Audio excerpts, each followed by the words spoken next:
In today's class, we are going to be talking about Microsoft's Entra ID, Azure Entra ID. I wanted to use the Microsoft Learn for Azure, but it's kind of lengthy or bulky and it might just confuse some of us. So I decided to use this at the die moment. Just in case you see Microsoft 365, know that it is the same thing with Azure. They share the same Entra ID. Okay, so we'll even discuss what Entra ID means so we can understand perfectly well. So Microsoft Entra ID is a cloud-based identity and access management service.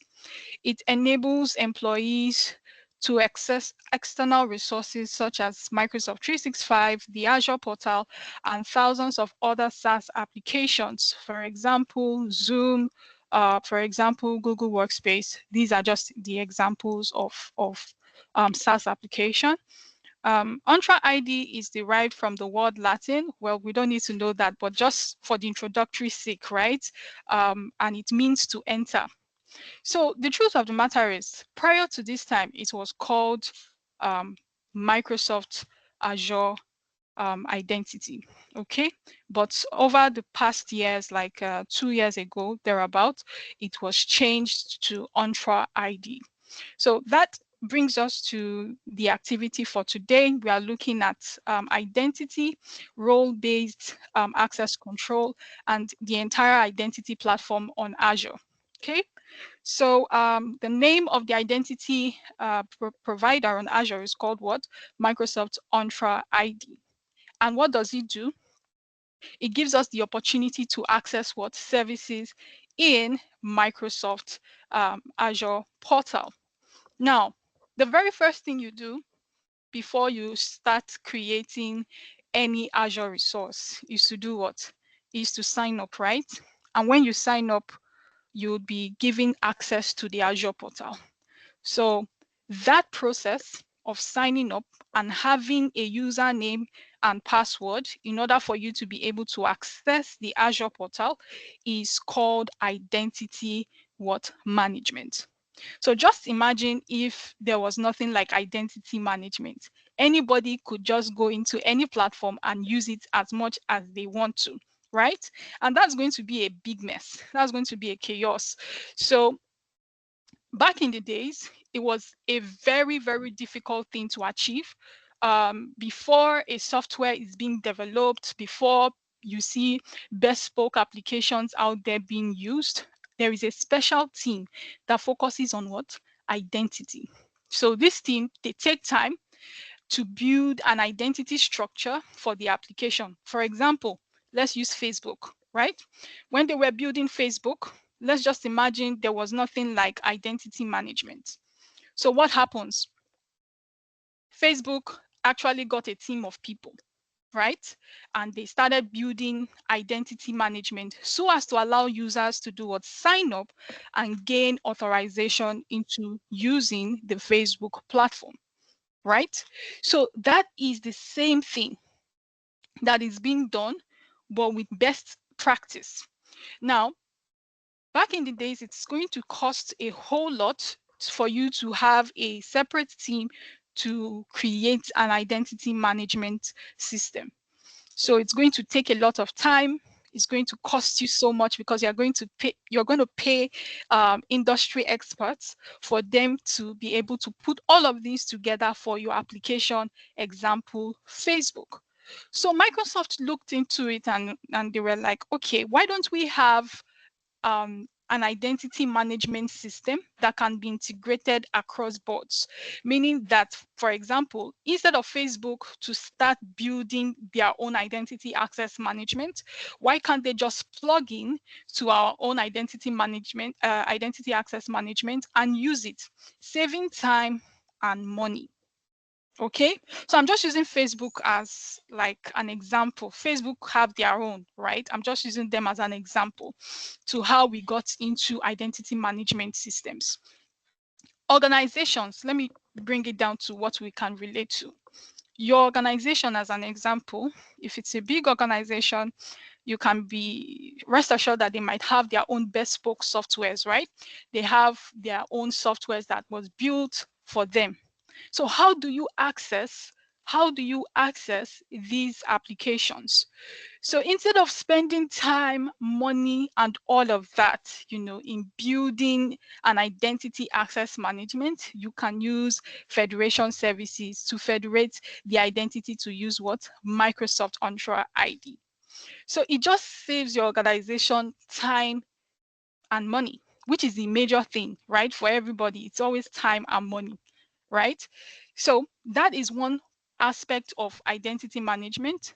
Now, the second aspect of identity management is the management part of it.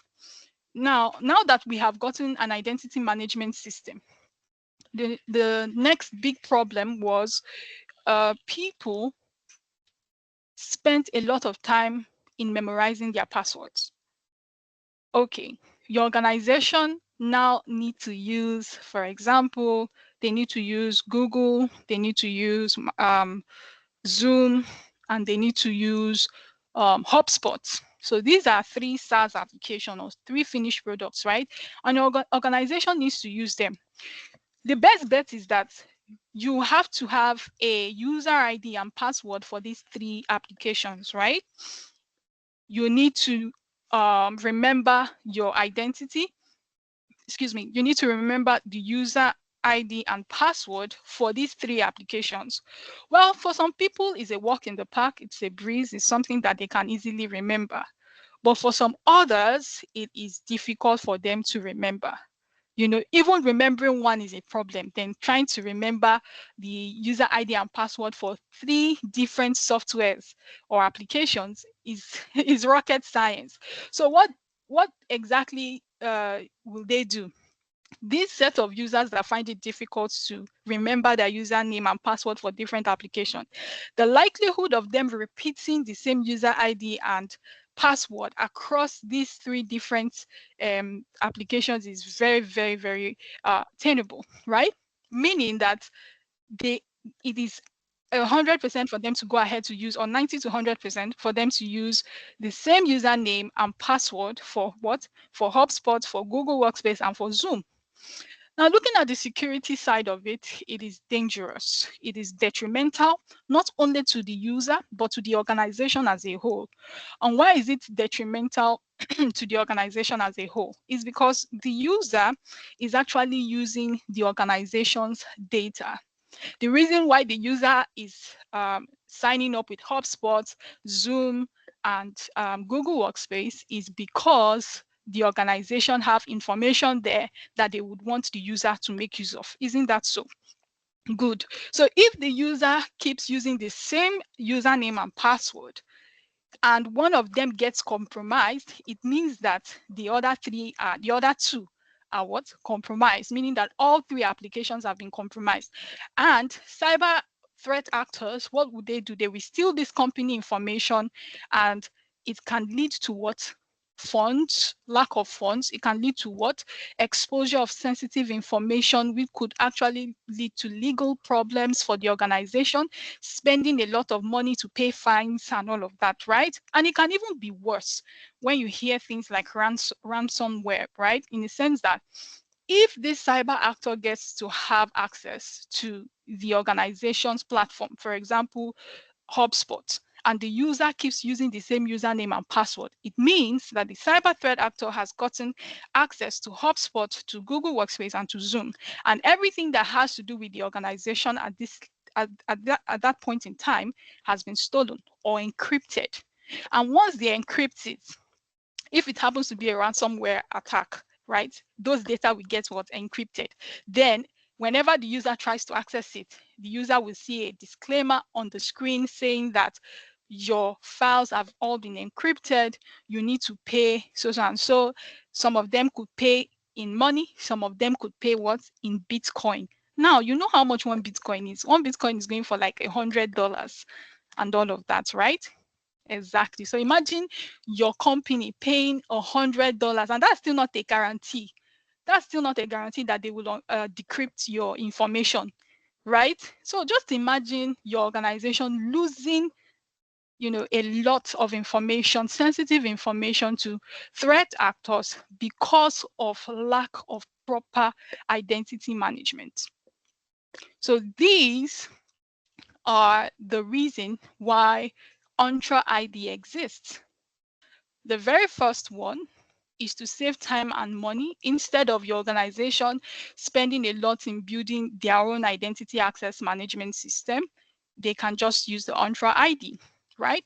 Then the second one is, instead of your organization trying to make their users have different user name and password for each application, with Entra ID, you can securely access all these three applications that I have mentioned using one username and password. But the difference there is this: it is secured. Okay, so it is not like the username and password like the user did, because she cannot remember or because he cannot remember his username and password. He used the same username and password for these three applications, but they were not secured because he just used it. But if you are on Entra ID, your organization can access the entire Microsoft application, including Microsoft 365, including Azure, right? Including third-party applications like HubSpot, Zoom, Google Workspace, and all of that. They can use the identity, they can use Entra ID to securely access these applications without having to be flogged by threat actors. Now, it's always a shared responsibility between you and Microsoft. You still have your own part to play, but they just helped you in resolving the issue. So you don't need to have different passwords for different applications. All you just need to have is one password and one identity, that's username, which is your email. With that email and password, which is one, right, you can access multiple applications, not like you are having different username and passwords for them. Now, this can be very tricky. So just in case you are not following, just in case you are lost, please, you can identify by raising up your hand. Madam Titi will let me know so I can repeat this statement again. Okay, so that is the reason why Entra ID was created. So IT admins use Microsoft's Entra ID to control access to apps and app resources, right? So based on the business requirement, just like I have said, they use the username and password to access what apps and app resources. For example, as an IT admin, you can use Microsoft Entra ID to require multi-factor authentication when accessing important organization resources. Now, remember I talked about you accessing these multiple applications securely. A part of this secure access has to do with what? Multi-factor authentication, which is otherwise known as what? 2FA. So with Entra ID, you can securely access multiple apps with one username and password, and having what? A multi-factor authenticator. Okay? So without much ado, let's just go ahead and move on to what you can do on Entra ID. So you can create users, you can create groups, you can register applications, you can do a lot of things using Microsoft Entra ID. But because of the fact that we need to cover a whole lot, we still need to cover Azure policies and Azure Blueprint in today's class, right? We will just try as much as we can to give you the fundamentals of what you need to know, what is used every day, you know, with Microsoft, and you can also dig deep afterwards. Okay, so these are the subscriptions or the licenses that comes with your Entra ID. Microsoft Entra ID actually has the freebies, which is for those that do not have so much money and they want to test it out, right? So it has the free version of it, and we all know what comes with free version: limited access, right? And then from the free version, you have the Microsoft Entra ID P1. Microsoft Entra ID P1, right, is $6 per user per month, and it is available as a standalone as well, meaning that you can just purchase it as a standalone, right? It offers some premium services, but it is still restricted. You can create user ID, you can create password, you can register applications, but you cannot perform things like what conditional access policy. So it is actually still limited. Then when it comes to Microsoft Entra ID P2, you can do all of these things I've said, including conditional access policy. So we are going to see how we can also do that in this class. Like, we're going to just run through all of them so you would have a very good overview of identity management in Azure. Okay, and last but not the least is what the Microsoft Entra ID governance. For this one is just like a little bit from here, a little bit from there, right? And that is why you can see it's just $7 compared to the Entra P2 license, which is the ultimate license that comes with your E5 or as an add-on for Microsoft 365 Business Premium. But you don't need to bother your head about all of that right now. Just understand the fact that Entra ID comes in 3 major flavors, which is the free one, the Entra ID P1, and the Entra ID P2. Okay. So without much ado, let's just quickly go to users, groups, and licenses.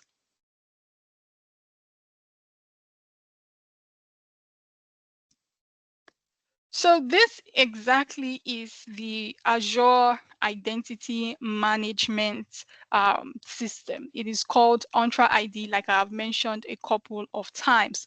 And over here, you can create users, you can create groups, okay?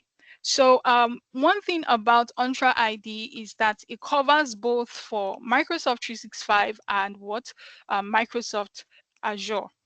So I'm using this Microsoft 365 because it has a lot of users and you can understand it better, right? If I should just go to Azure, we might be limited and we might not be able to understand it better. Let me just do that real quick. So this is exactly how it looks like in Azure portal. Okay, it's similar to what we have where I was coming from, which is our Microsoft 365 portal, because they all share one common Entra ID.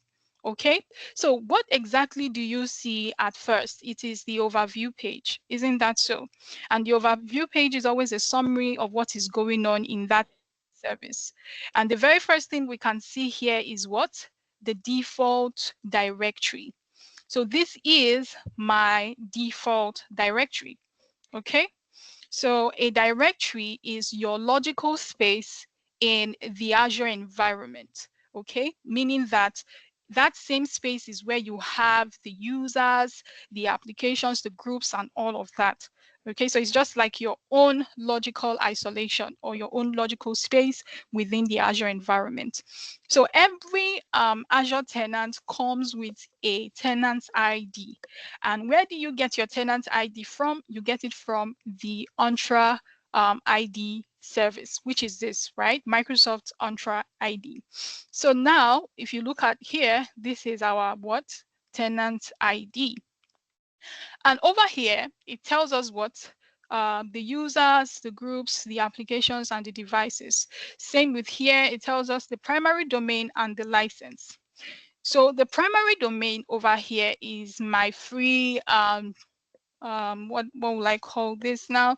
More like a template or a sample. Yes, that's the right word.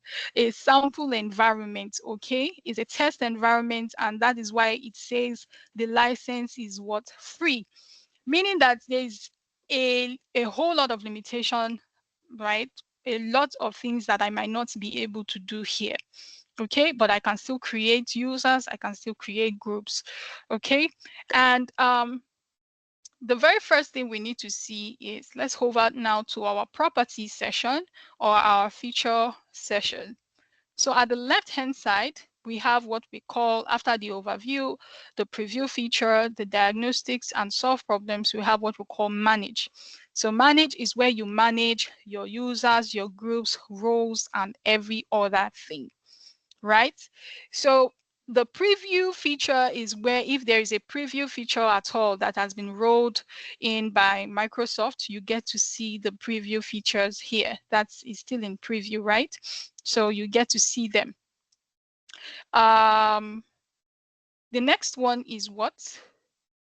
The diagnose and solve problems. For diagnose and solve problems, just in case you have issues, maybe you're having an error regarding creating a user, you can always come over here and search for that issue by describing what the issue is, maybe failed user sign-in or something.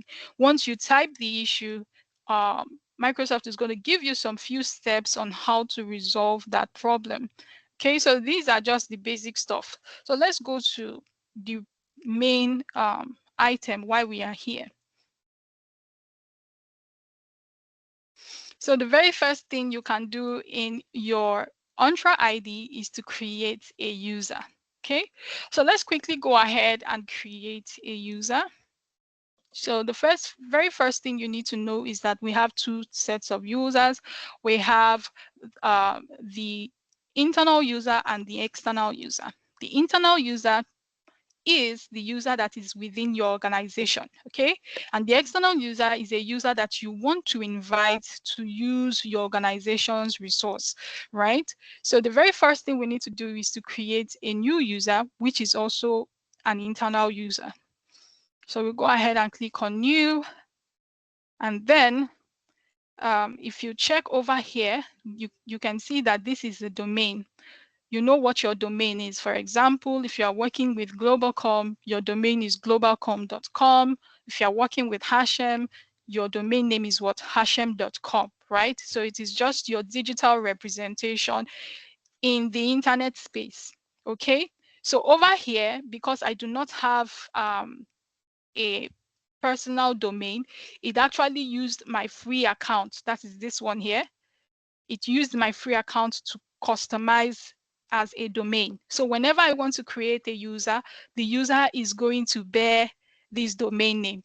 Okay, so if you're working with globalcom.com and someone is about to create an email or an identification for you, it is usually probably your first name dot your last name at globalcom.com, right? Or however your organization decides to name their users. Some organizations will use the first initial, for example, j.johnson at their globalcom.com domain, right? So the same thing applies here. I can go ahead to use my name. Okay, so, okay, my name already exists here. So let me just use a name like Lilia, right? And maybe the way we call it in our organization is first name dot last name at domain. So I'll say lilia.james, right, at domain.com. So this domain can be globalcom.com, mtn.com, your organization name.com. But for me, it's going to use this correcthead@hotmail.com because I don't have a bespoke domain name, okay? So it fetched it from here. So you can see the mail nickname is lilia.james. It has been derived from the user principal name, which is this. So if I uncheck this, I can decide to change it. Maybe I can just say L James, right, as the mail nickname. So whenever you receive an email from Lilia, this is what you will see, L James. Okay, well, let's go ahead and leave it as default. And then we can also come over here and give it a display name too, which is also what you will see, right? So you can see this L James whenever Lilia sends you an email. So I can decide to make the mail nickname and the display name as the same thing, or I can just make it more like Lilia. Okay, so whenever Lilia sends you an email, this is exactly what you will see. Okay. So now the next thing is the password. The password it has to be unique. You can auto-generate it by checking this, but if I don't want to auto-generate the password, I can uncheck it and I can use a generic, password or a defined password from wherever I'm getting the password from. So let's just go ahead and use something like um,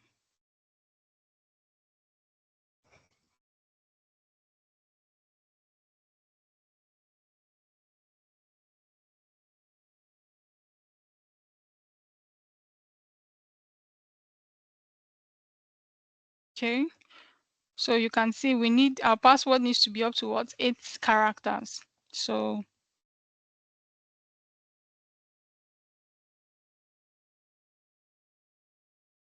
all right.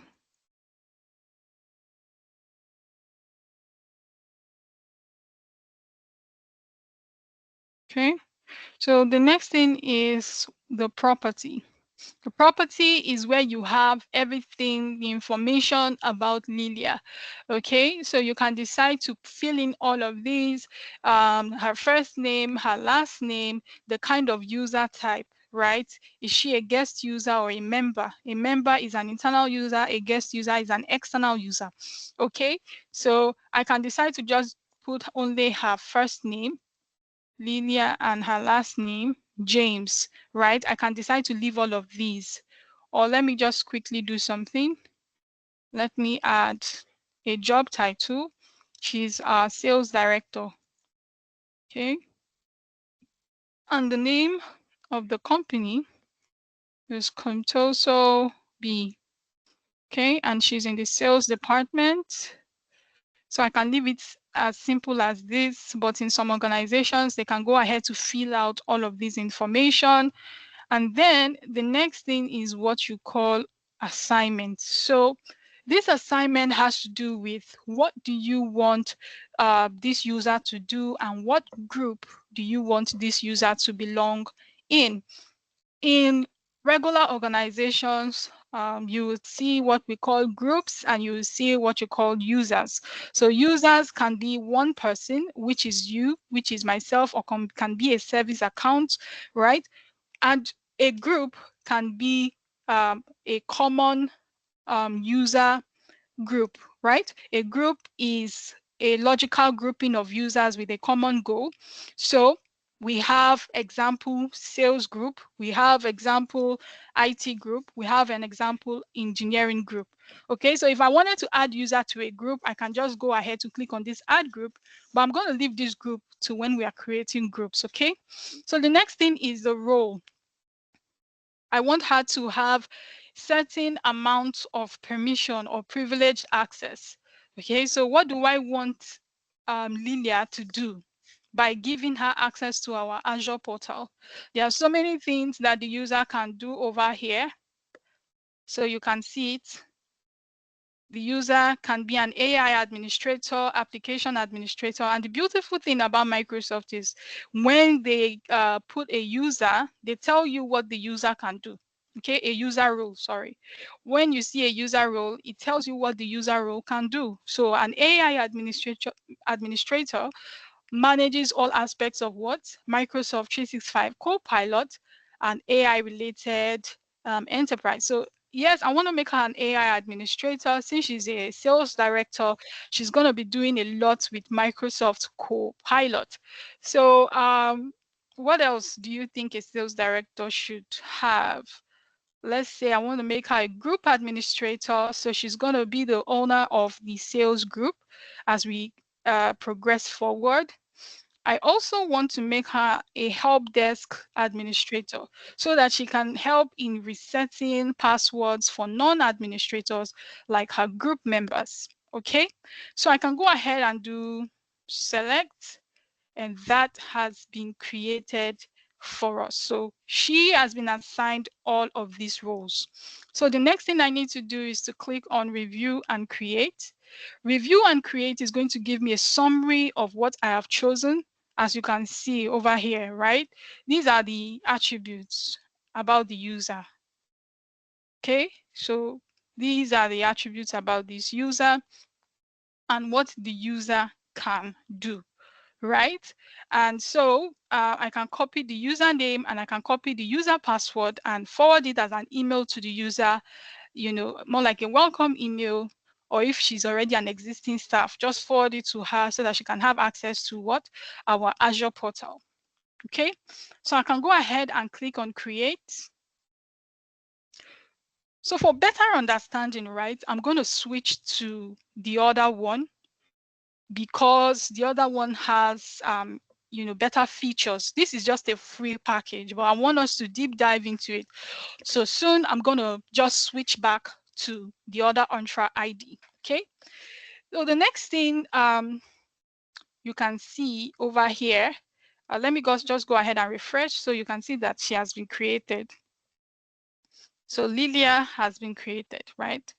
And her user principal name is this. Okay, and we remember her email nickname, so they can actually send her an email even using that email nickname if they wanted to.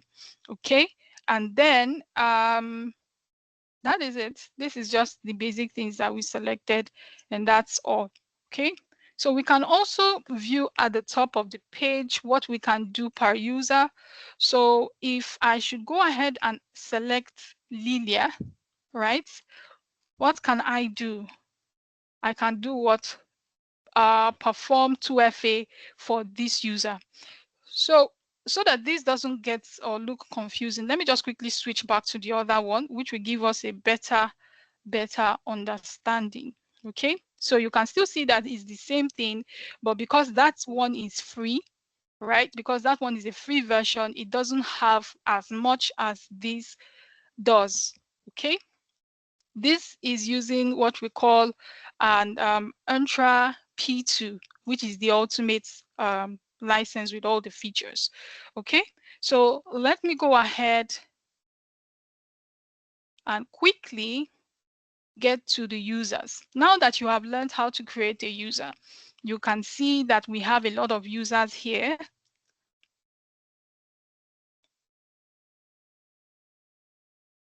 Let's just wait for it. So you can see that we have a lot of users here, right? So that's why I said, let's switch over to this part because it makes it more interesting than the other one. So the same thing we can do here, like we did there, we can create a user, we can invite an external user. So just to quickly refresh our memories, let's just quickly do that. So I create Lilia here now.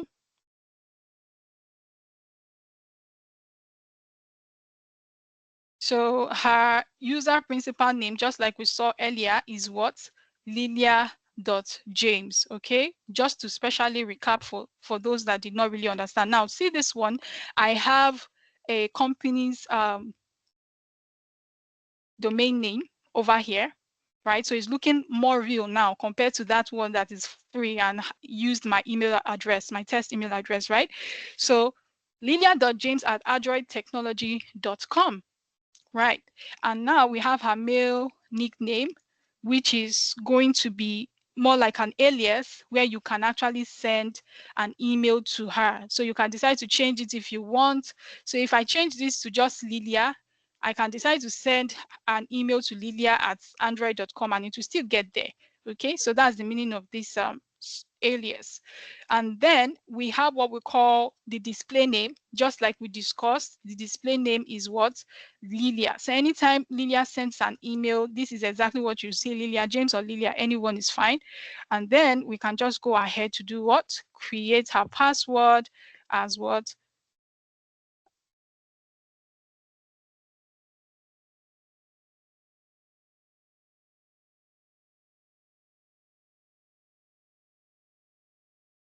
Okay, and then I just quickly go on to the next one. We already know what it is.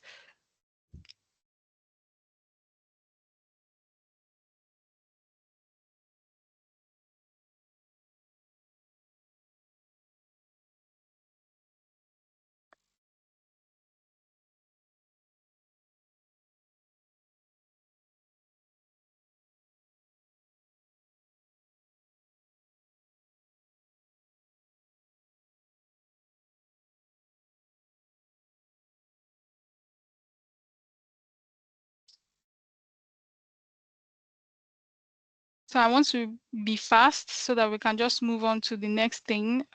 So that's why I'm not talking, since we've already done that in the other one.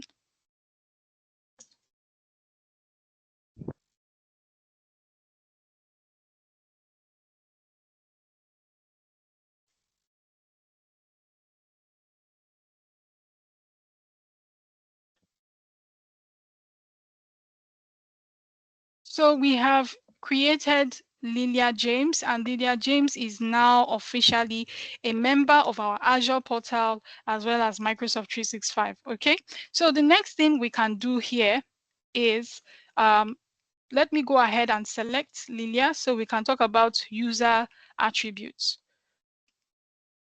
So now that Lilia James has been created, the next thing we can see is this. There's a whole lot we can do here for this particular user. So if I click on use Lilia and open her up, just like I would do for any of the users there, I will be able to view her overview page, which shows the summary of the user, audit logs, which shows what the user, has been doing, like what has been happening, what has this user done within this tenant. The sign-in logs shows where the user have been signing in from, just the signing activity of this user. Okay, so we have diagnose and solve problems. If this user does have an issue, we can just come over here and type the related issue, and Microsoft is going to give us an article for us to follow through. Okay, so it's very easy to go through. Then custom security attributes. If this user does have some security attributes, then we can definitely add it here, but we do not have access to add that, right? Then we already know the assigned roles here. Lilia does have some roles here, which is help desk and what AI administrator, right? And the next thing is what we call administrative units. There is no administrative unit over here. We will come back to this one. For administrative units, it just puts together administrative rights for some group of persons, right? So we do not have anyone here, so we'll definitely come back over there. And then same with groups. Okay, so we'll quickly create a group and then we'll show you how we can add Lilia to the group. Applications, Lilia does not have any of the applications, so there's really nothing here that can be added. Okay, licenses. We haven't assigned a license to Lilia, so we can always go ahead to assign a license to Lilia. Okay, the most important thing I wanted to show us here, because all these are just basic stuffs that we will definitely know in the course of the journey, is what we call authentication methods, but we are getting there, right? So if Lilia signed in with this, her username and password, like for example, after creating the username and password, I forward the username and password to Lilia. If she signs into it using her device, it will be registered here. Okay, it will be registered here that this is Lilian's device. Then Azure role assignments. She doesn't have any Azure role assignment. If we have an Azure subscription here, you would see that Lilia would have a role and assignment. Okay, so these are just the roles and assignment, just like we saw earlier, right? In the Azure portal that Lilia could have, but she doesn't have that here. So the next thing is what we call authentication methods. So please, you need to pay attention here.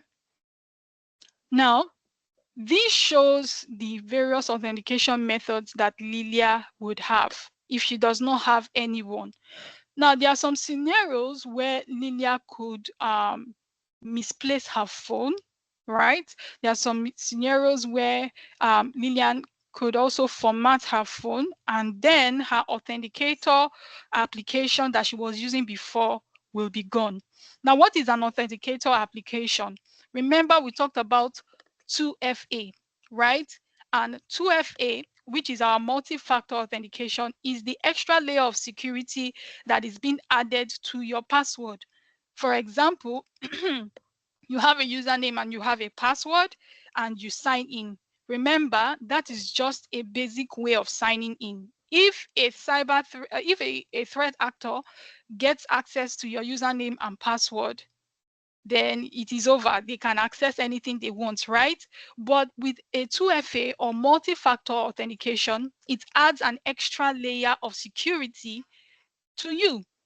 Okay, meaning that you cannot just access, Lilia cannot just access the Azure portal or her Microsoft 365 portal using her username and password. She needs to have another extra layer of security, which can be using an authenticator app. Number two, it can be sending a text to a phone. And number three, it can be what? You can use a token, right? You can use any of these devices to create your 2FA, okay?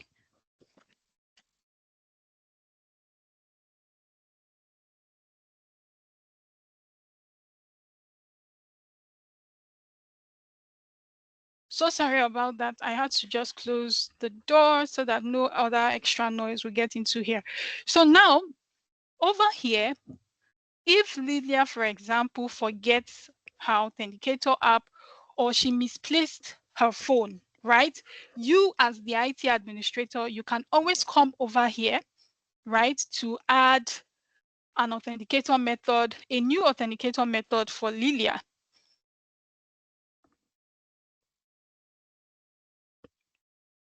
So when you click on the authentication methods under Lilia James, you go to what? Add authentication method. And the next thing you need to do is what? Click on the type of authentication method. Microsoft does not allow email, so Lilia cannot use an email for her 2FA. She can use a phone number, right, which is always the best bet, or she can use a temporary access pass, which is temporary. We don't want to do that. And she can also use what? A QR code.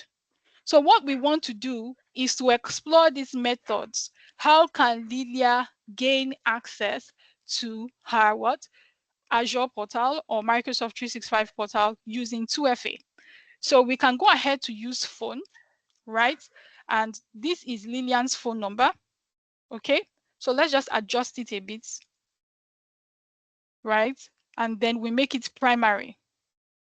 Making it primary means that whenever Lillian tries to sign in, the very first thing that will pop up after her password will be a phone number. But if we make it an alternative method, then it will be a 2FA application, which is not what we want to achieve at the moment. So we want her 2FA to be sent to what? Her phone number. So we are setting up multi-factor authentication for what? For Libya. Okay, so we can go ahead to click on add.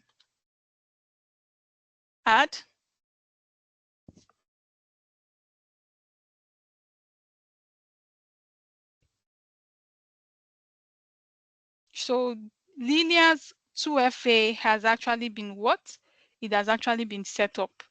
Okay, so let's just quickly recap on that. Then I will try to sign in as though as I'm Lilia so that you can see. Let's just recap on that real quick. So we needed to set up 2FA for Lilia, and we needed to use her phone to set it up for her. So you already have your user. You've created your user, which is Lilia. So all you just need to do is to do what? Is to search for the user. Okay? Once you search for the user, the next thing you need to do what? Is to click on the user.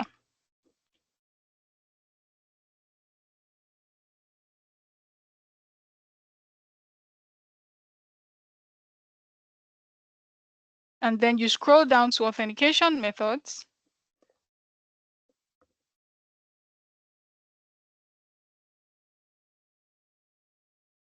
And then you go as well to do what? To add an authentication method for this particular user.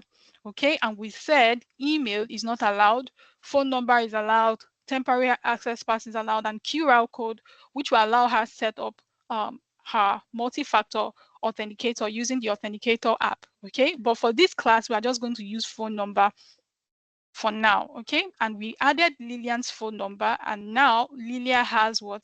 A 2FA. So let's go ahead and sign in as though we are Lilia. So I'm just going to open an incognito tab. So Lilia has access to both the Azure and the Microsoft 365 portal. So we are going to sign her into the Microsoft 365 portal.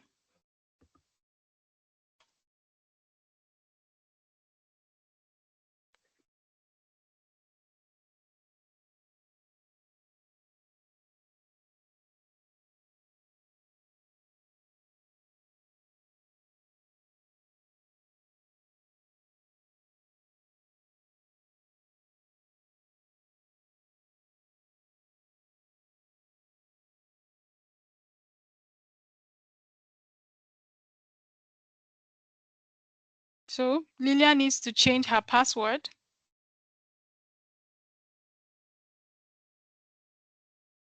Upon her first signing in.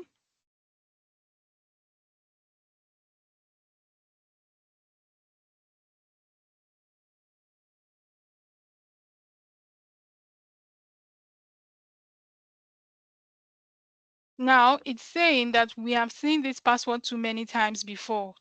Use something else. And that is because I just repeated the same password. So let me go ahead and change it to a different password.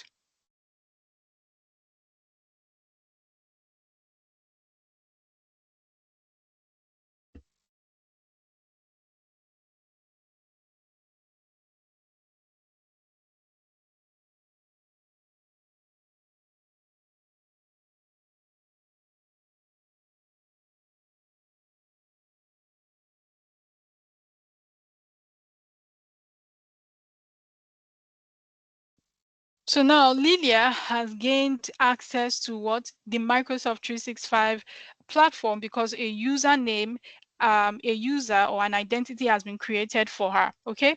The reason why the 2FA did not pop up is because this is her first time of logging into it. But the next time we log into it again, you would see that Lillian would have what? The 2FA popped up for her to add in her what? The 2FA code. So let's just go ahead and create a new group for Lilia.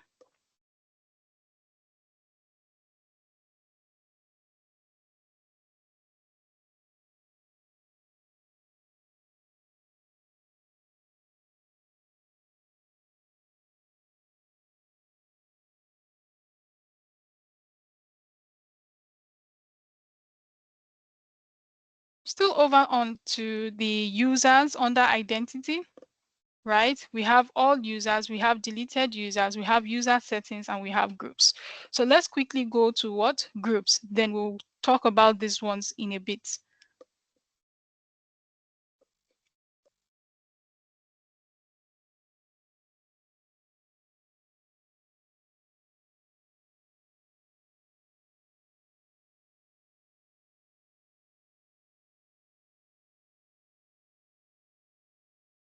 So let's go ahead and create a new group for Lilia.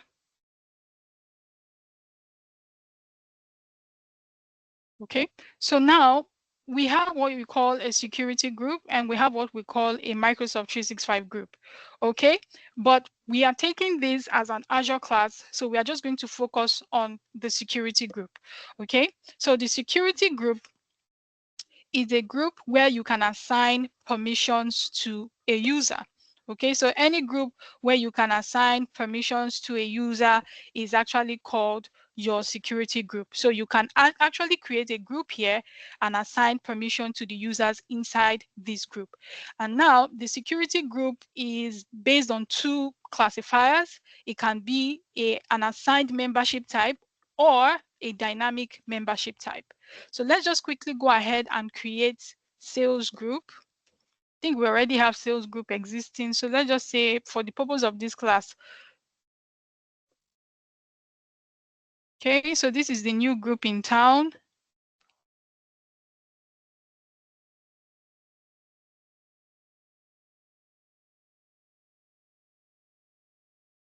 If you like, you can add a group description.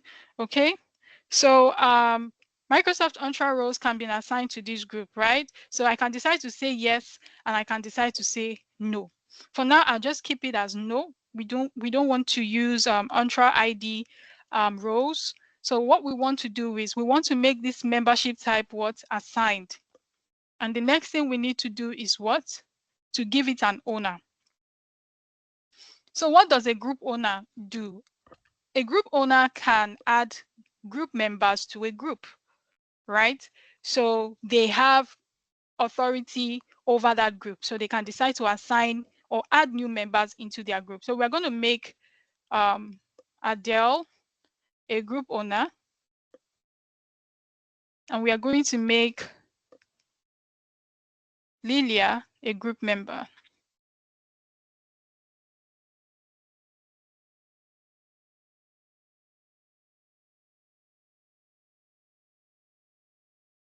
Okay, so Lilia is now a member of what?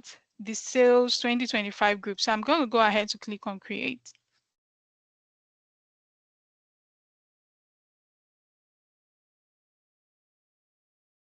So we have created what? A group, and we have added Lilia into that group. So let's go back to Lilia now. Oops, sorry. Let's go to all users.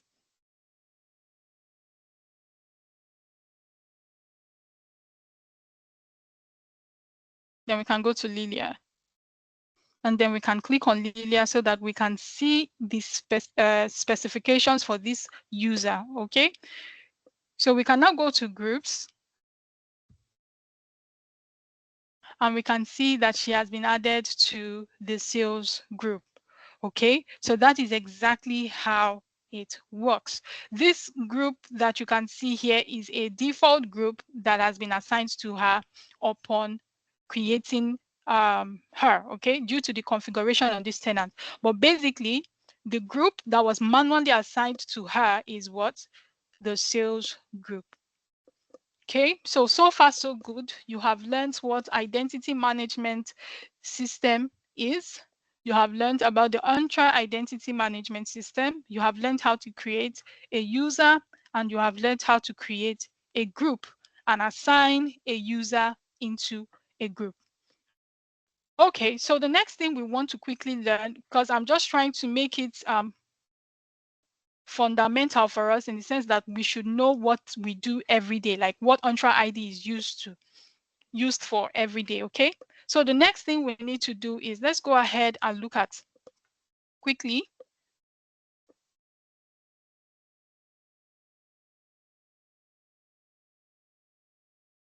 Still on users. So let's go ahead and look at what we can do. Remember, if we're looking at a particular user, if we want to look at the features of a particular user, we need to search for the user and we need to click on that user, just like we were observing with Lilia, right? But how about we looking at some aspects of all the users in our Entra tenant? Okay, so you can see that we are in the all users tab, and the next thing we can see here is all users, and these are all the users that are in this Entra tenant, Entra ID tenant, right? The next thing we can do is what? Audit logs. And I mentioned for a particular user, for example, when we created Lilia, I mentioned that the audit log represents Lilia's activity within the tenant. So now we are looking at it from a more generalized point of view, not just about Lilia now, but about the entire users in this tenant, right?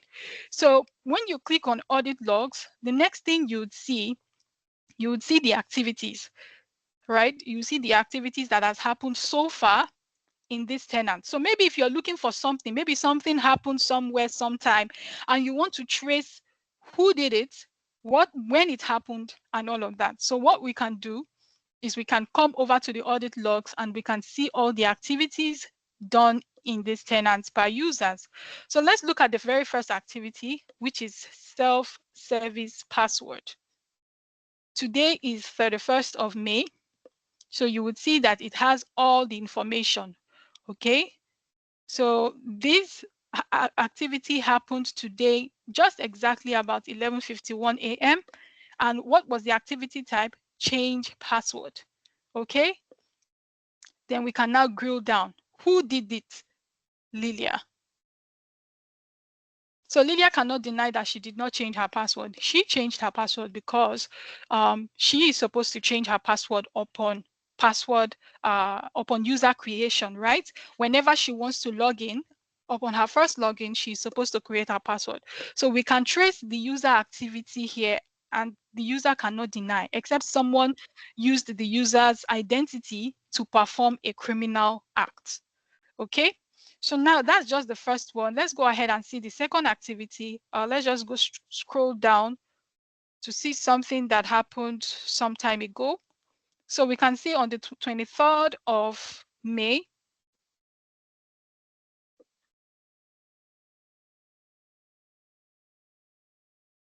So you can see another activity. This activity happened on the 23rd of May, 2025 at this exact time. What is the activity type? User registered all required security info. So this user registered all required security info, meaning that this user signed in and this user performed a 2FA activity. So this user is a new user, and she was able to sign in, and she was able to what? Create her 2FA password. Okay, so that is why you see user registered all security info. Let's look for the third one, then we can move out from here. There were a lot of activities on the 23rd of May.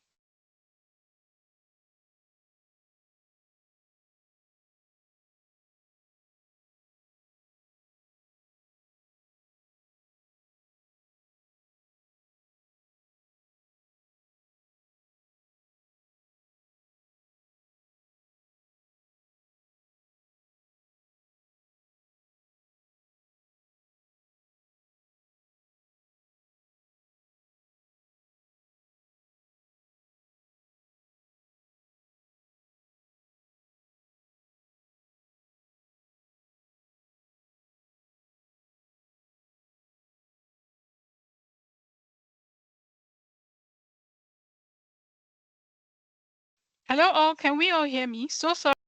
So we can see that from a general point of view, you can view a user activity, right? You can always view a user activity, what has been happening within the tenant, and you can know who did it. Okay, so the same thing goes for sign-in logs. Sign-in log shows the user's sign-in activity. Where exactly is this user signing in from? Okay, so we'll just look at some few of them real quick. So let's see, usually it will say, give you information about this user signing, okay? So now it gave us a basic info about this user, which is Lilia, and it's telling us that it's showing us the user creation date, the ID, you can see all the information about this user, and it's showing this user that this user is using a single factor authentication, and that's the reason why we logged in without the 2FA. So we'll just take it that the 2FA hasn't propagated, like the method we added, which is her phone number, hasn't propagated properly yet. And once it's propagated properly, what you would see here is multi-factor authenticator. Okay, so it just gives us a beautiful summary of the user and the sign-in activity. So let's go to location. It shows us where this user is signing in from. So the user cannot lie. Probably the user is in Dubai, and meanwhile, the user says he or she is in Nigeria. You can always trace where the user is signing in from by using the sign-in logs. You can also get the device info. Now, because I signed in with this user's information here, right? It was able to trace the operating system and the Edge browser. Okay, so the next thing is what? Authentication details. Okay, so it was able to show us the authentication details, which is first factor requirement. And your first factor requirement is usually your password. And it was correct. Her user password was correct, and that's why it showed succeeded as true. Is there any conditional access policy? We have a lot of conditional access policies created here, but none is actually applied to this user. Okay. And then we have the one that just reports. Okay. So don't worry, when we talk about conditional access policy, you would understand what this reports only means, right? So now that is exactly what you see about what sign-in log. So if I go ahead to check about this other user, check about this other user and all of that, you would see the information about their sign-in logs, okay? You can see from the Azure portal, success, from Microsoft 365 for this user, it was interrupted, and so on and so forth. Okay, so you can even see when there was a failed sign-in by this user, and you can see the other successful sign-ins by other users. Okay, so that is exactly how it works when you are working with a very good identity management system. We have talked about this diagnose and solve problems. If you're having any issue in the portal, you can always put it here, describe your issue, and it will definitely give you a summary of what you need to do. For example, we have had 2 failed sign-in logs. So if I click on this view troubleshooting guidance, it's going to give me some steps, right, on what I need to do, right? So for now, it's diagnosing the problem. As soon as it's done running the diagnosis, it's going to give me some troubleshooting steps. Okay. So that is exactly how that works. Then the next one is deleted users. We all know what deleted user means. If you delete a user in Entra ID, it doesn't go away completely.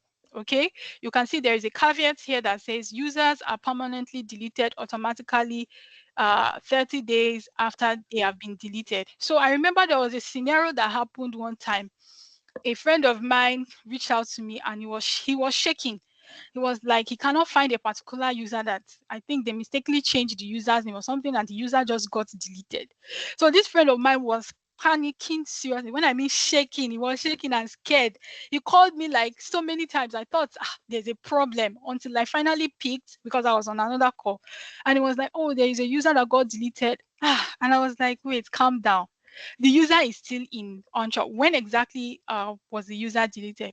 He now mentioned that it was that same day. And I was like, you don't need to panic. You don't need to fear. The user is still existing.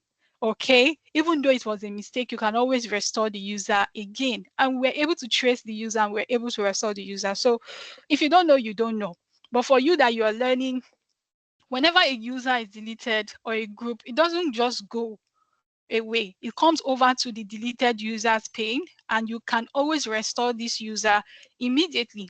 However, after 30 days and you do not restore this user, Microsoft will not keep having the user object on their tenant. So they'll do a flush and it will be permanently deleted from the tenant. So you need to take cognizance of this.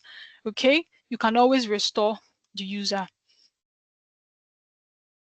So for password reset, we all know what password reset is. Password reset is when you want to reset a user's password. So we're not going to spend time talking about password reset because we know what it is. So let me just briefly talk about the properties here. So now we have what we call self-service password reset, okay? Meaning that if I enable it, right, everybody in this tenant will be able to change their password by themselves. But if it is none, right, and I click on save, you will not be able to change your password yourself. You have to reach out to an admin to be able to, reset your password.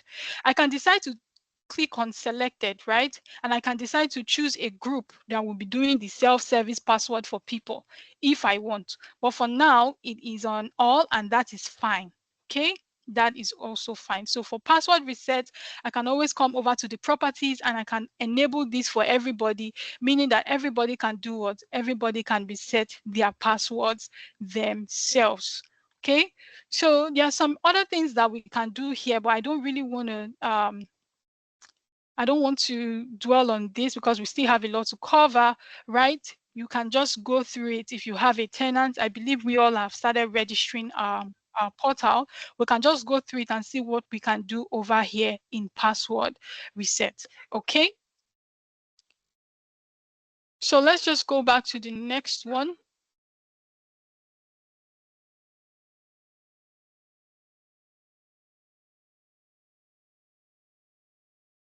So which is user settings.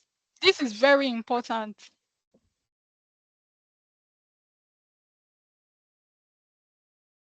So this user settings gives us a structure of how our users, should be structured, or give us a schema on how our users should be structured.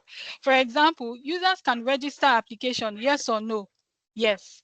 Restrict non-admin users from creating tenants? No. Okay, so I would actually say yes. I don't want anybody to create another tenant if they are not an administrator, so I can go ahead and say yes.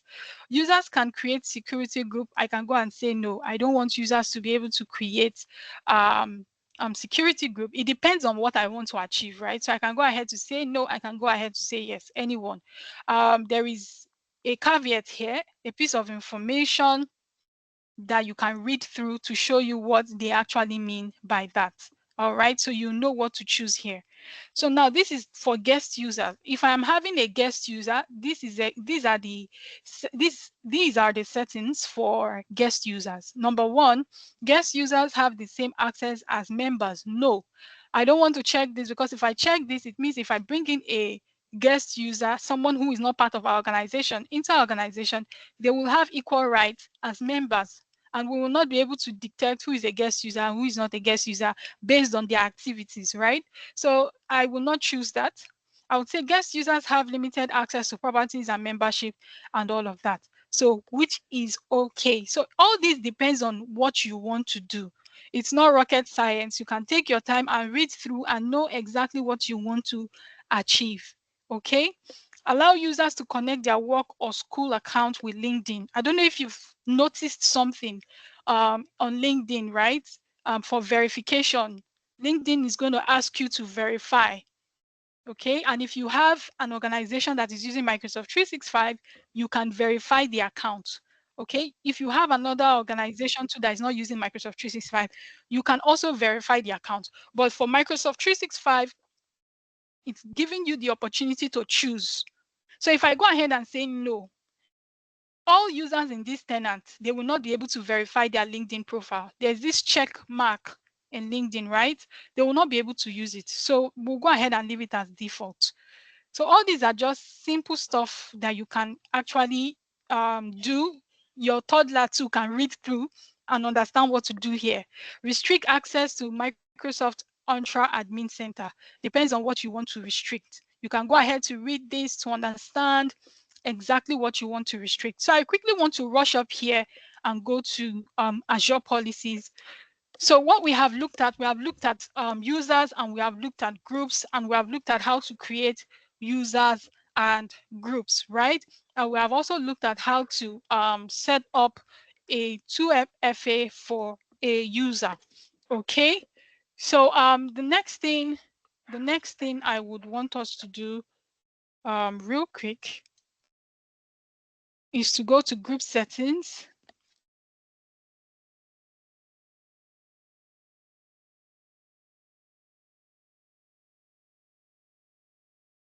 Just like users have their own user settings, we also have group settings, right?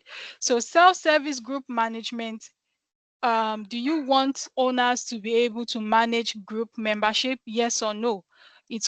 Everything here just boils down to what you really want. Okay, so you can just go through it and say, okay, this is exactly what I want. Users can create security group in Azure portal. Yes. Users can create Microsoft 365 Microsoft 365 groups in Azure portal? Yes. I can decide to say no. I can decide to say no. And if I click on save changes, my users will not be able to create a security group in Azure portal. Okay, so there's no biggie to it. It's just simple and straightforward.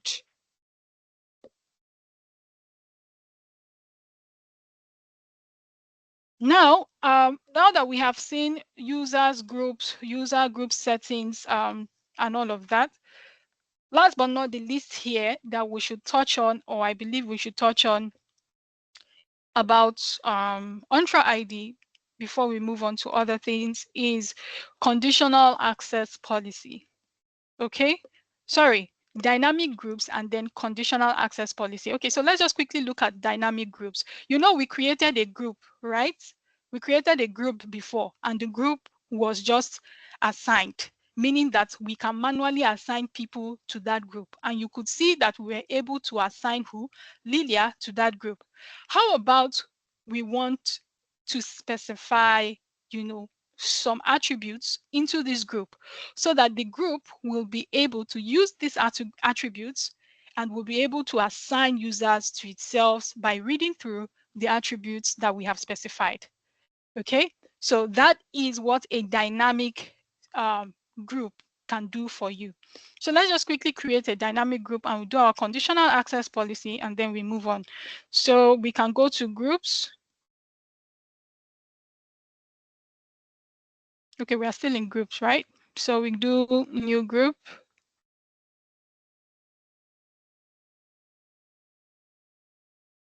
So everything here can be the same. So let's call this engineering 2025. Okay, so let's call this engineering 2025. And then let us put this here as a description. And this is where the magic begins.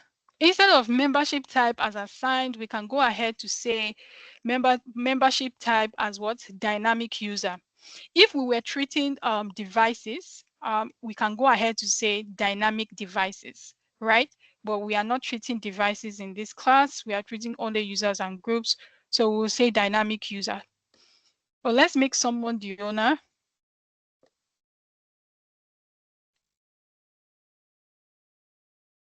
So without wasting much time, I'll make this guy the owner, Alex. And then there's what we call a dynamic query. Remember, when it was assigned, right? We didn't need to add a dynamic query. We only needed to assign users. That is the meaning of this assigned. We are manually assigning users to this group and we go to users and select all our users and then that's it. But now we want the group to do it for us. And this is the reason why we are using dynamic user. So let's go ahead and add our dynamic query. The dynamic query is what the group will use in asking itself a question. Does this new user meet this criteria? And if the answer is yes, the group will add the user by itself to this group. So this is a very important thing you need to learn. So the very first thing we need to do is let's use something very simple and straightforward. So city equals to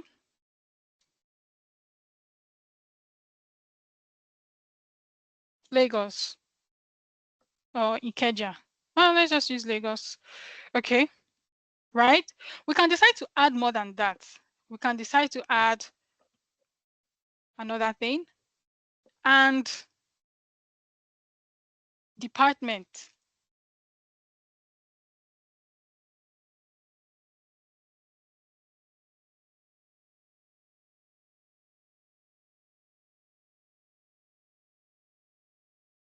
We can use any, right? And I'll tell you the meaning of any, right? If we should use any, what this group is going to do, the group is going to go through all the users in our Entra ID tenant, and the group is going to say to itself, okay, is anyone living in Lagos? And Are they in any other department? It must not be a specified department. And if this group can find anybody living in Lagos with any department of choice, as long as the person has a department, right? The group will automatically add that user to itself. But to be more granular, let's just go ahead and say department equals to engineering. Okay. So for this user to be able, for this group to be able to assign users to itself, it needs these two things. Number one, what should happen? Number one, the user must live in Lagos. And number two, the user should be in what? The engineering department. So let's go ahead and click on save. And then we click on create. So for our engineering, oh, I made a mistake in the spelling. I forgot to add G, but no problem. Okay. So let's quickly do something. Let's quickly go to our users and let's quickly modify some of our users' attributes so we can see how this dynamic query would work. So let me use this guy.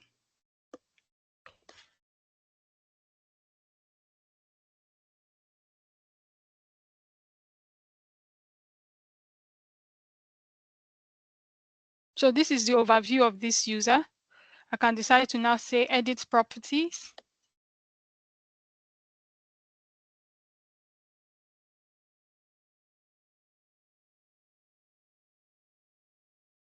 So I can now come over to what? Job information.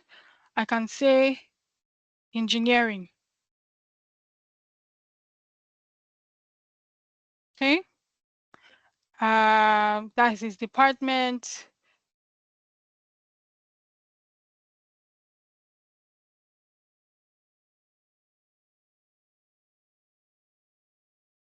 And just give him a random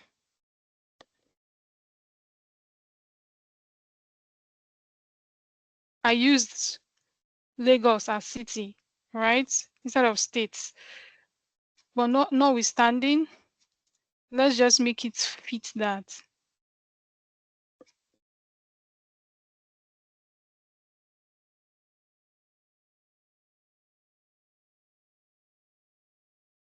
Okay, so this is fine. We don't need too much information. And then we click on save. So let's do this for user.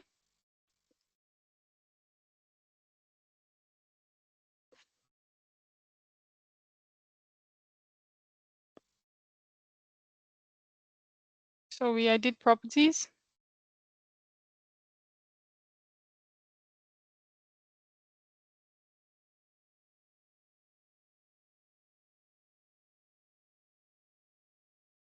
Job information.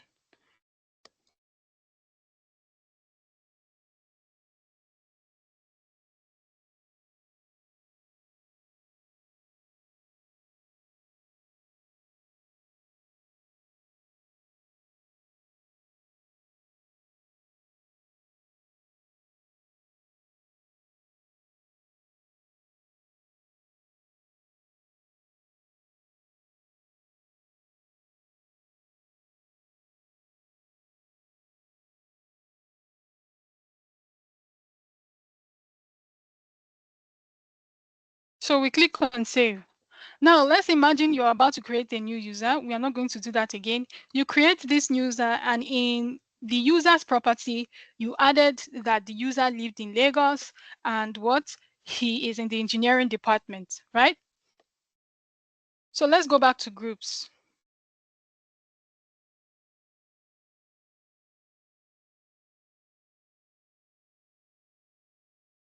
And let's look for our engineering 2025 group. Now remember that this group is a dynamic group, okay? So what we can do, we can have an overview of this group. We can see everything about the group. And then we can head over to what we call dynamic membership rules, just to be sure of what we added. So we said city equals Lagos, department equals engineering, okay? And you have to be careful in your spelling. If you spell it anyhow, it will not be able to pick up the quality. So we can add more if we wanted to, and we can just click on save to update the dynamic membership rules. But now, remember what we have done. We have just changed two users' attributes to what? Number one, living in Lagos as a city, and their department is what? Engineering. So what do you think will happen? Your guess is as good as mine. It means that although this take time, right? It means that if we come to membership, without us manually assigning these two people, they were assigned by the group. So did you see what happened? These were the two users that we changed their properties, and by itself, okay, so it just saves us a lot of work. Okay, so by itself, this group scrolled down, the group looked at its membership rule, and the group went through the entire users. Okay, after looking at the membership rule, it went through the entire users in the tenant, and it could only find what? Two people that had those attributes. And what did it do? Without any labor from the admin, the group assigned these two people to itself. So these dynamic groups is actually a very good way to administer your Entra ID in Azure, most especially when you're trying to manage your users properly, or you're trying to manage your users effectively. It saves you time and effort. Okay, so just in case you're missing in action, or just in case there's some part of it that doesn't make sense, you can identify. Okay, because we're about to leave here very soon to the next topic of the day. Okay, so I take it that we all understand dynamic groups. Just to recap, we have looked at users and user settings, and 2FA. We have looked at what? Groups, group settings, and what? Dynamic and assigned membership group. So the next thing we are going to do is what we call conditional access policy.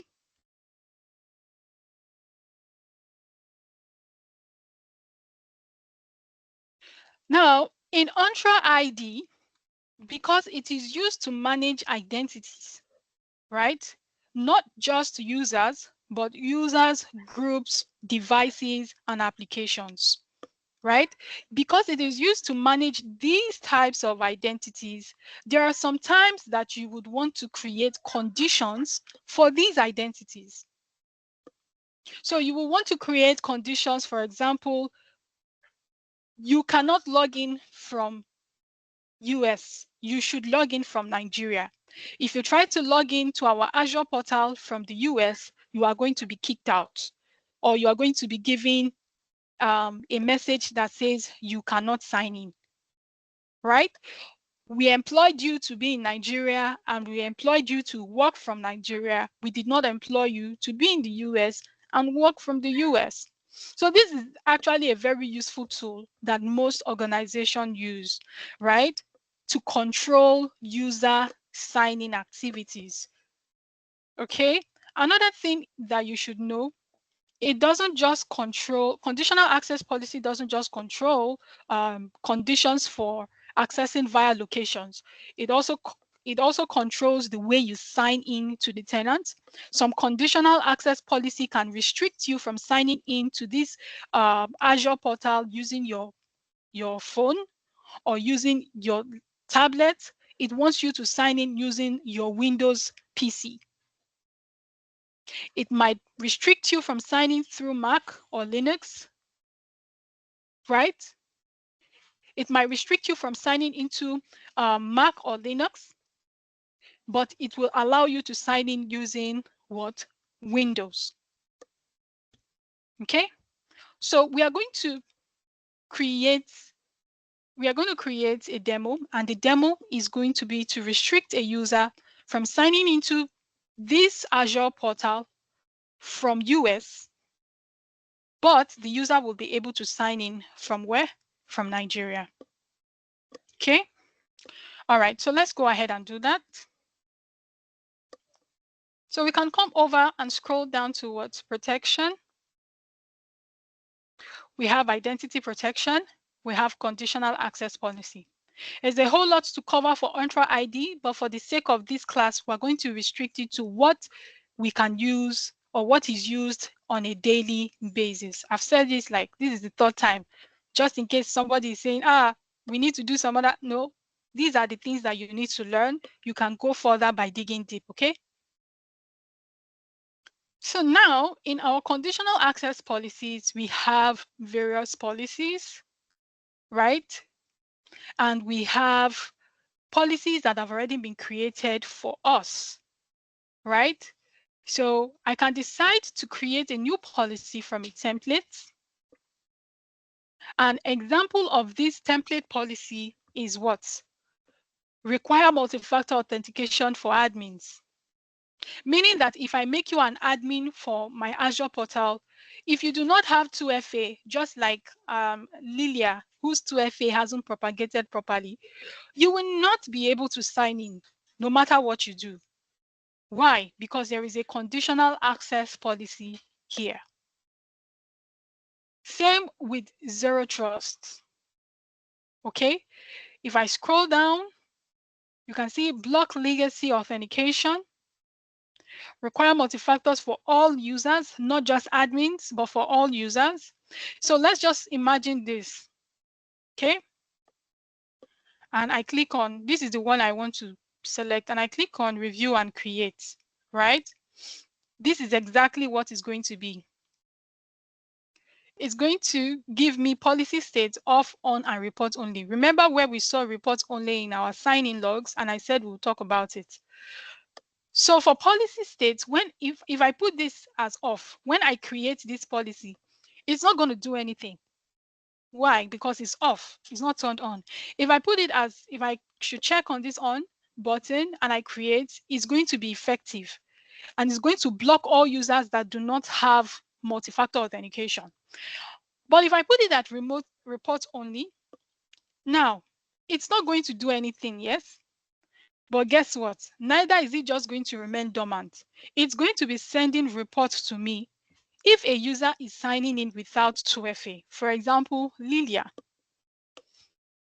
So if my conditional access policy state is on report only, it's not going to block the user from signing in. The user is going to sign in, but it's going to tell me, the administrator, that Lilia signed in without 2FA. So I decide, should I reach out to Lilia and send Lilia a warning, or should I check out why Lilia did not sign in using 2FA? Should I walk her through the process and all of that, right?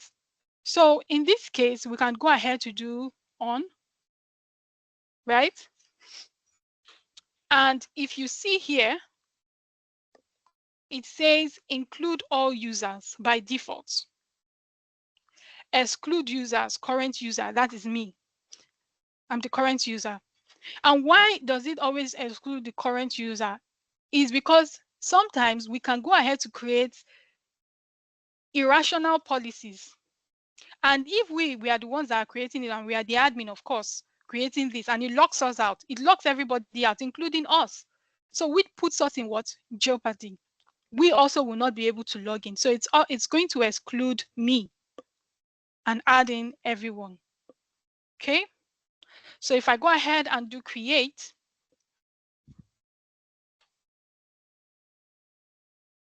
so that conditional access policy has been created through a template. If I go ahead to try and sign in with Lilia, you would see that Lilia will not be able to sign in. I will go ahead to do so. But before I do so, let's go ahead and create our own new policy to restrict users from signing in from US, but sign in only in what? Nigeria. So I'm going to do new policy.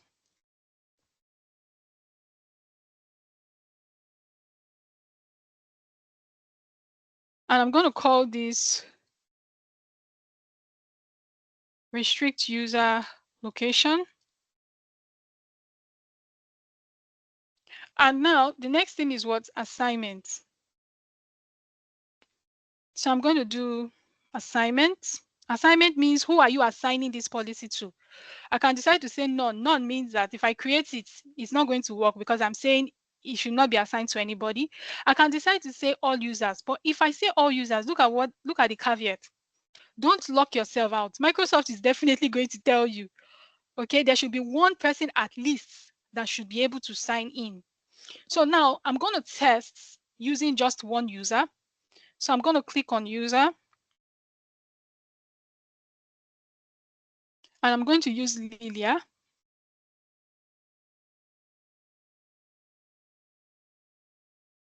And I'm going to add Lilia here. So Lilia is the person, Lilia is my target. I have heard rumors that Lilia has been traveling everywhere. And I hired Lilia to only work from Nigeria, but I've heard that she has been traveling around about the world just because I gave her the opportunity to work remotely. So Lilia is my target. I'm going to use Lilia as a target. Then the next thing is what? Target resources. So what this target resources is this? What resource are you talking about? Are you saying when Lilia logs into Azure portal from US or when Lilia logs into what? What exactly is she logging into? Is it Microsoft 365? Is it Azure portal or is it all? Okay. So I can go ahead to click on select a resource if I want, right? But in this case, I'm going to choose all resources. Okay. So now, because I am only targeting user, I'm only targeting a user, which is Lillian. This will not really, scare me out because this policy has nothing to do with me, only Lillian. I can decide to say over here, I can decide to say all users, excluding myself.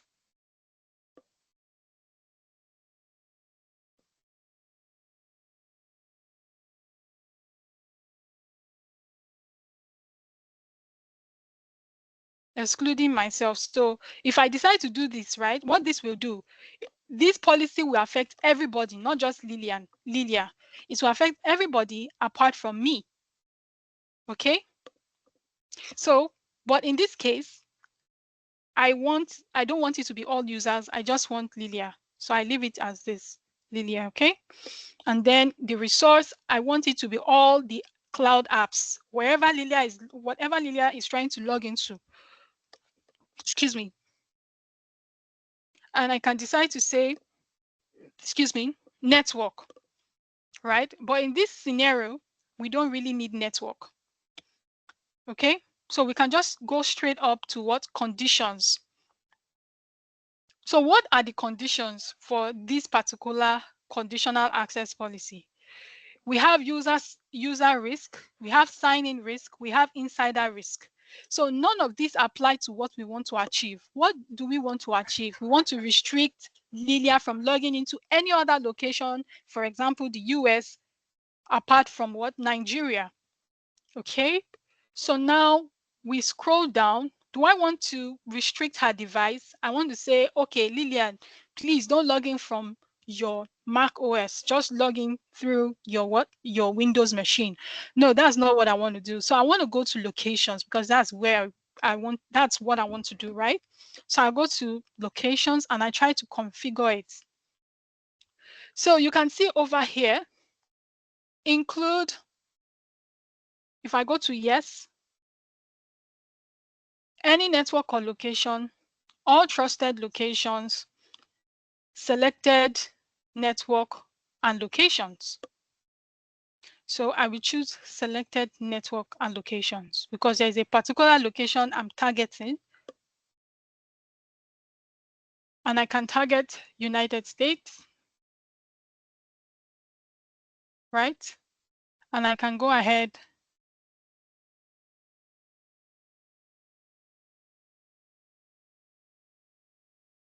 and click on save,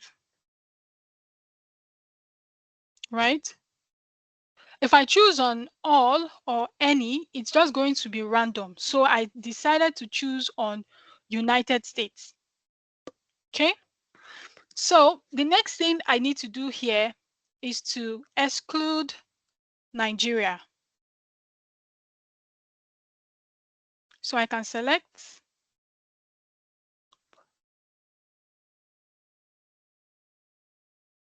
and exclude Nigeria.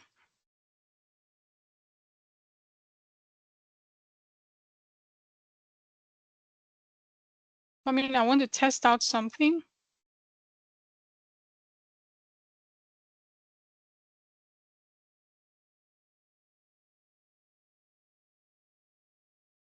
Okay, so this is the country I want to exclude, which is what? Nigeria.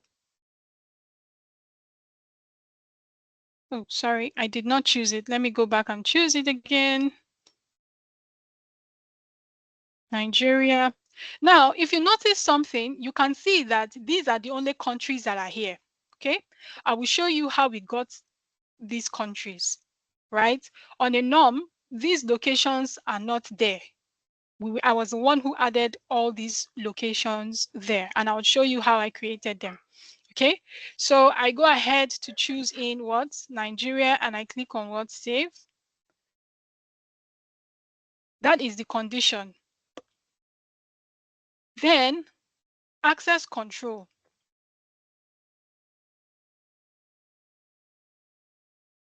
What do I want to happen? Now that I've chosen the condition, and the condition says what? The condition says from Nigeria you can log in, and from US you should not be able to log in. So this is where I grant or block. Okay, so I click on block. If I want to grant, I can decide to say, okay, I will grant her access, but I require her to have what? 2FA. I require her to have what? Authentication strength. I require her to have all of these. But I don't even want her to stress herself. I will block her straight up. I'll just go ahead and block her.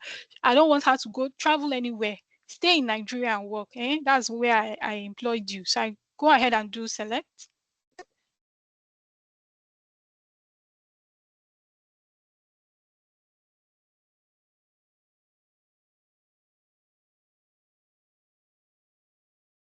So I'm doing this again real quick. Hopefully it's not going to hang.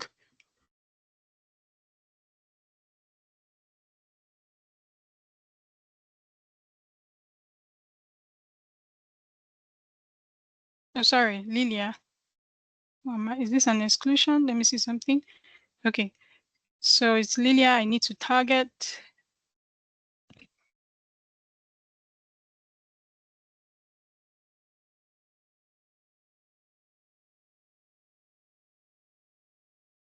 Fast, fast, fast. Look myself.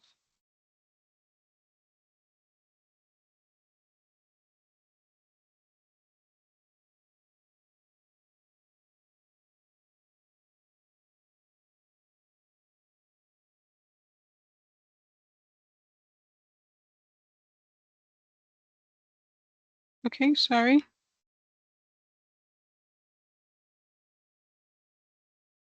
Oops. Oh my goodness, sorry. I need to click on it to start all over again. Go to protection, conditional access policy, create new policy. Let's call it restriction.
Okay, so this is exactly where we stopped. I included what? I included United States and I excluded Nigeria.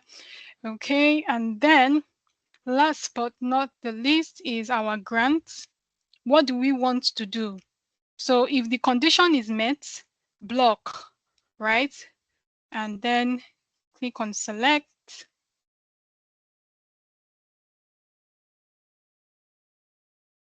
And now that we have gone ahead to click on the block access, we can decide to do session if we want, but that does not cover our location restriction. So if you click on sessions, you would see the kind of sessions that you can restrict, right? So use app enforced restrictions, use conditional access apps, sign-in frequency, and all of that. So you see that this does not cover what we want to achieve. What we want to achieve has already been achieved by what we selected. Now, what do we want this policy to, the condition we want this policy to be on? Do we want it to be on, off, or report only? Report only, it's not going to do anything, but it will be sending me reports that Lillian is in the US or is logging from the US. It's not going to block her, right? But that's not what we want. We want it to block her. So we'll click on and we click on create. So our conditional access policy has been created. We created two. The first one was to ensure that all users log into Azure portal or Microsoft 365 admin, right? Using what? Their 2FA. So whether you're logging in from Azure or Office.com, any of the cloud apps at all, you will be required to use your what? 2FA. So let's go ahead and quickly test this. And we're going to use Office.com for Lilia.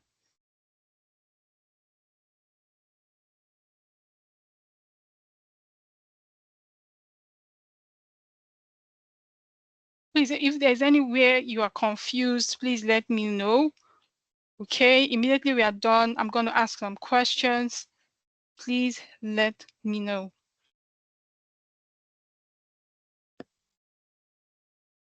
So I'm just going to go ahead, oops, and log in as Lilia.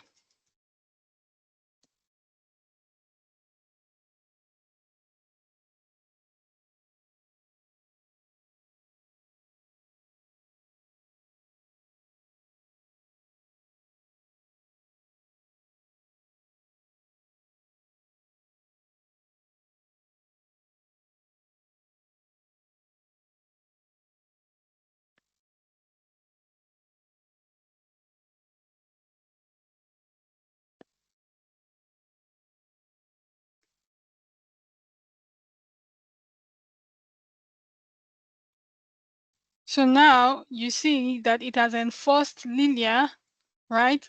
Whether the 2FA is propagated or not, it has enforced Lilia to sign in using her 2FA. Why? Because we actually used conditional access policy to ensure that no user on this tenant will be able to log in by themselves except they use the conditional access policy. So Lilia has been affected by this and she can only log in, and I'm going to wait for a code.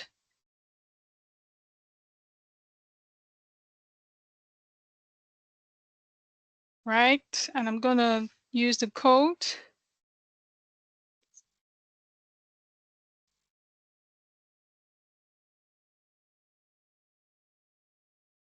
And you can see that she's able to log in now. So conditional access policy gives you the opportunity to enforce some certain conditional access, for your users in Entra ID. So whether you're on Azure or you're on Microsoft 365, if you have conditional access policy set up, it will help you enforce some policy set for this user. So this is just one of them that we have seen. So let's go ahead and see the other one now. So Lilia is about to log in from the US. I'm going to use a VPN for this, and this VPN is stating USA, right? So Lilia is in the US right now, and she thinks it's business as usual. She thinks it's business as usual, and she wants to quickly log into our tenants.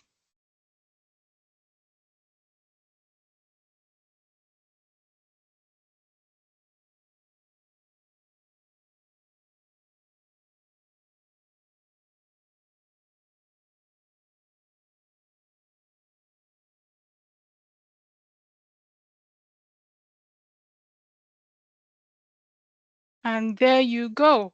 So because of the conditional access policy that states that Lillian can only work from Nigeria. If Lilia is wherever she is in the US, we block her, right? And Lilia is going to come over here and say, oh my God, I'm unable to sign in. And guess what? She's going to reach out to who? The admin, okay? So all of these things that you see that we are practicing over here is only achievable by using an identity management system. An example is what we call our Entra ID, which works for Azure portal. Okay, so last but not the least, before we leave Entra and go to Azure policies, is how I got those how I was able to create those locations. So if you look over here in our conditional access policy, there's what you call named location. So before you can restrict anybody from logging certain locations, you need to do what? Create a named location. Okay, and what I did here was I used countries. You can decide to use IP ranges. Maybe you want a certain location within that country, so you use the IP range for that location. But it's easier to use countries because you don't have to start cracking your head and start thinking, what's the name of this place? What's the name of that place? So I'm going to use, so let's use Ghana. The name of our named location now is Ghana. And it's going to terminate either by location or by what? GPS coordinates. So I can use GPS coordinates and I can say include unknown countries. That is so that unknown countries will be added to this list. But the country I want to get is Ghana. So I'm going to choose Ghana. I'm going to click on create, right? I can also decide to say, okay, use IP. The IP is in Ghana, right? And I click on create. So any of them works. So I can go ahead and click on create. So any IP that is generating from Ghana, if you like, you go and use VPN. That VPN is going to be reading Ghana, right? If I decide to go back to the conditional access policy and create it that you should block people from Ghana or you should block people from US and allow people from Ghana, it will pick the location from my named location. So I can go ahead to click to just refresh. Oops, so that Ghana is going to show and you see Ghana there.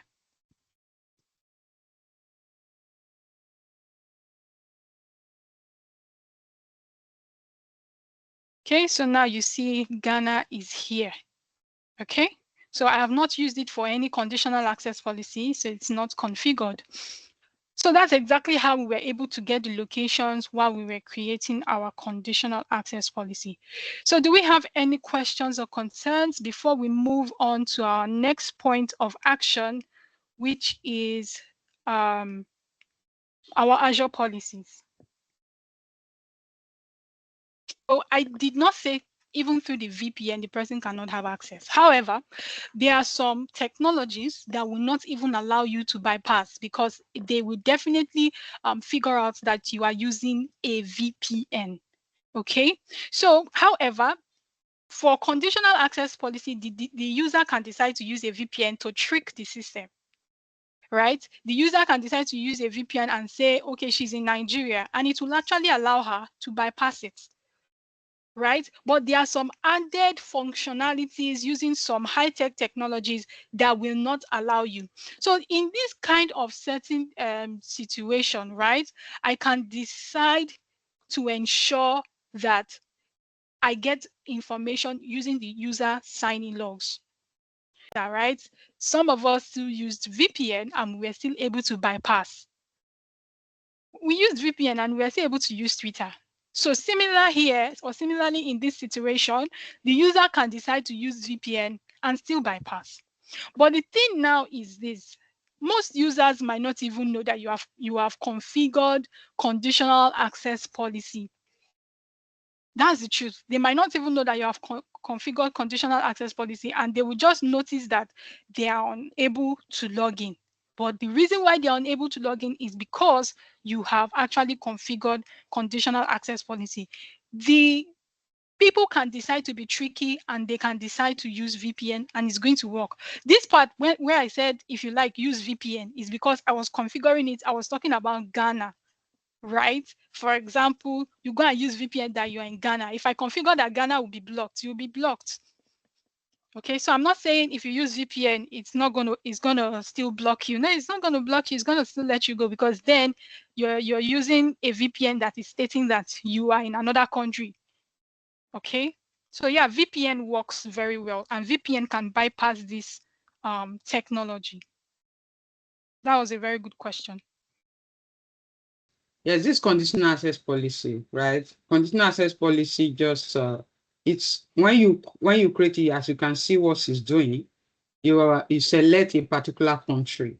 So and that you say that country, you shouldn't be able to log in from that country. So if now you are signing in from another country that is allowed or not configured to be blocked, of course, it's going to allow you. And like she said, some applications are intelligent or services are intelligent to know that yes, you are connecting. We detected that you are connecting from with a VPN and you are still blocked. So now also in Entra ID, there's a feature that is called risky policy, risky sign-in risk policy and user risk policy. You can configure this further to prevent a user from using VPN. And this is how that works.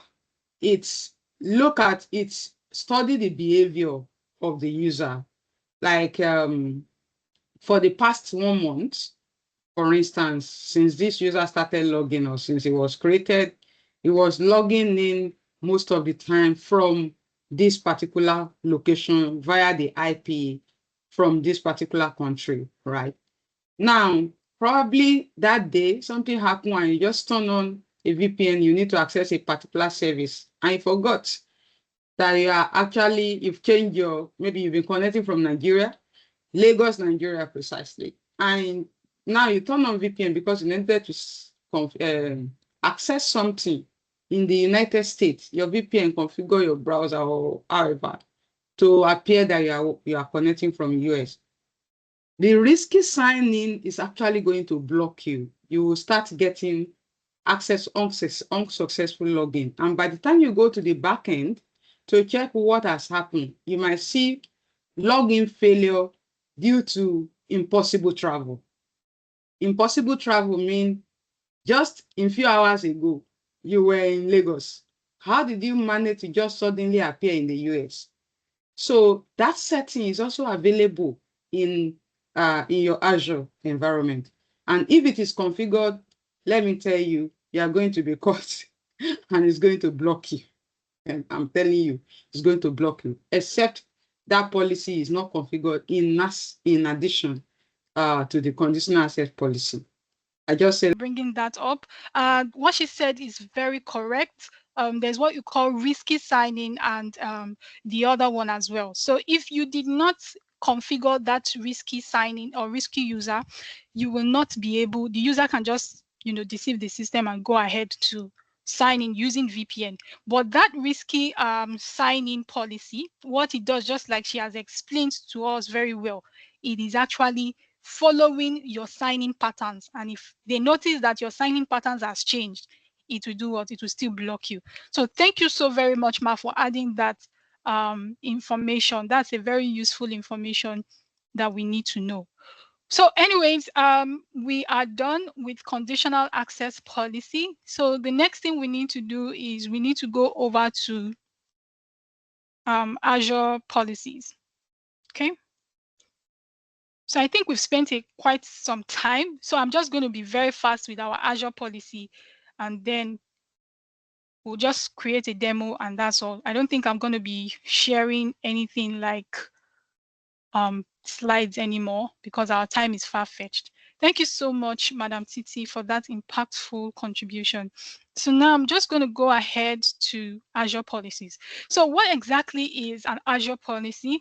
An Azure policy are defined rules, right, that enforces standardization across your Azure resources. So what does it mean? It's just like your national policy, just like your GDPR, but this time streamlined to Azure, in the sense that you have some rules, right, and regulations that you want your resources to follow through, right? Okay. And then again, you want a particular standard. You do not want your resources to go above this particular standard. Okay, so if you want to enforce policies within Azure, you go ahead to use what we call Azure policies. And how do we get there? This is our Azure portal. I think I need to get out of this page. This is our Azure portal. The next thing we need to do is just to go and type in policies, just like you search for other policy. Sorry. Once you type policy, it's going to pop up here and you can click on it. So the very first thing you see on Azure policy is what? The overview. Just like every other resource has their overview page, which is a summary of what's happening. Okay, so over here you can see that it's telling me what is compliant and what is not compliant, right? You can see over here, it's telling me that this subscription is not compliant, this subscription is not compliant, and the other subscriptions are actually compliant. Okay, so what we can do here without wasting much time is just to go straight to the point. If I head over to this get started page, I'll be able to see policy assignments, access compliance, and author definitions, which has our policy definitions. Okay, so this is just like a get started page where you can start from. So let's just move on to the last one, which is definitions. Or let me just briefly talk about this one so that we'll not be wondering what they are. For compliance, it shows what is compliant and what is not, meaning that it shows which of the resources, which of the subscriptions are actually following the policies. If anyone does not meet the requirements of the policy, it's going to show that it's non-compliant. Remediation are for policies that were created before you created the policy. Sorry, resources that were created before you created the policy. Okay, so you have some resources that you must have created before creating the policy. So how do you remediate the policy, like for past resources that were not created? So event is what's going to happen, right? What's going to happen if this does that, or if that does this? Okay, so it's not rocket science. It's just an event, how you can trigger an event and all of that. But that's not where we want to see. We want to go straight up, because of our time, to policy definitions and all of that. So the beautiful thing, just like our conditional access policies, you have what we call pre-built or built-in policies, right, that we can actually use for testing. So you can actually create a new policy, or you can create a new initiative, or you can use any of these templates. An initiative is just a collection of policies put together, right? So it becomes an initiative. So if you have like more than one policy put together, you have created what? An initiative. Okay, but if you have just one policy, it is a policy definition. It's a policy, and we can create a definition for it. So without spending much time, let's go ahead and create a policy for let's say an allowed resource, okay, or a particular VM size that we can use, right? So part of the things you need to know about policy is that it helps you optimize your operations, as well as save you a lot of cost. If you don't have policies initiated in your Azure tenant, it can give rights to different people to, as long as they have access to that subscription, they can create any kind of policy, which will actually lead to what? Waste of money. because anything you create is already reading, right? It's taking up some funds. So policies just helps restrict all those kind of irresponsible behaviors, right? So let's just go ahead and create a new policy, or better still, let's use a template. So the best thing for us is let's just streamline it. Let's choose policy here. And let's use our built-in policy.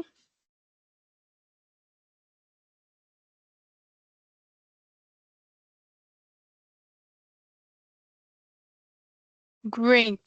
So now we have a very beautiful, useful templates that we can use.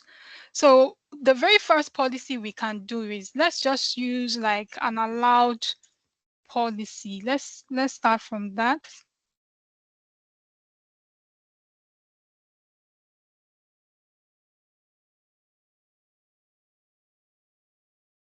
So let's try and use this allowed virtual machine size.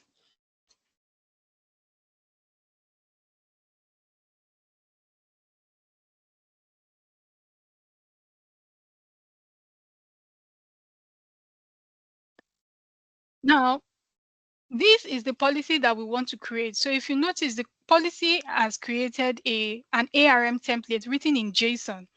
Okay, so you don't need to panic because of that. It's just showing you the pre-built templates. Okay, so if you don't know how to use all these ARM, you can go to, you know, Azure documentations to learn how to use ARM. ChatGPT can also come in handy if you want to create your own policy from scratch.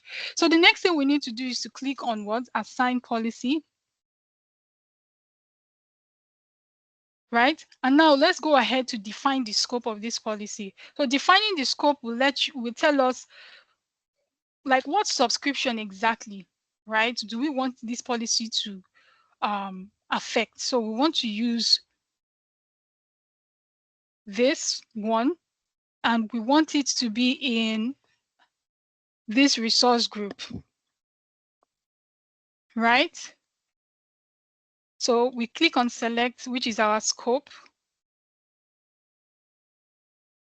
And then if you want to exclude some things, for example, you know, we have chosen the policy should cover this subscription and this resource group. So if there is anything inside this resource group right now that you do not want the policy to affect, you can exclude it, right? So you can come over here and choose, select your exclusions, but there's no need to exclude anything because we're already tailored to that particular resource group. So policy definition is what? Allowed virtual machine size. And the version of this policy is 1.0.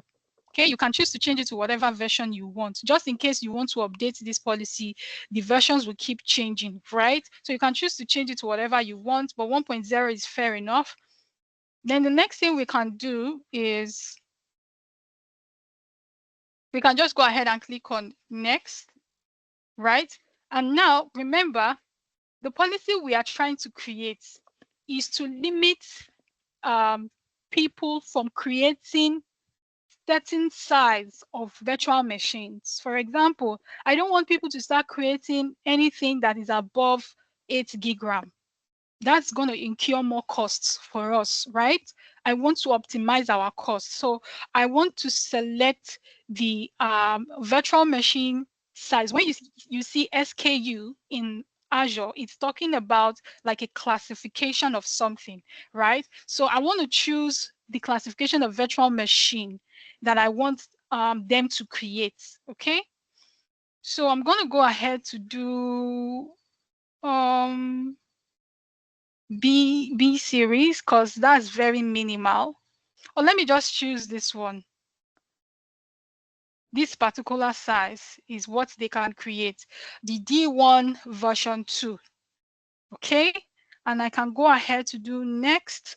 Remediation, like I said, there are some already existing resources in that particular resource group before I am creating this thing. So obviously, if I finish creating this policy, it's not going to really affect, you know, some past resources. So I can use the remediation to change all of that. But we don't want to do that. We just want to go ahead to target it to that particular resource group. And we can now go ahead to type a message for non-compliance. For example, if someone wants to go ahead to create a larger virtual machine size or a larger virtual machine, sorry, they would definitely see this kind of message. So I can just do not allowed due to policy. Please contact VM admin, administrator, and let's just leave it as admin so that we don't waste much time. So this is the message that they are going to see anytime they try to breach the policy. Okay, so we can do next and we can do create.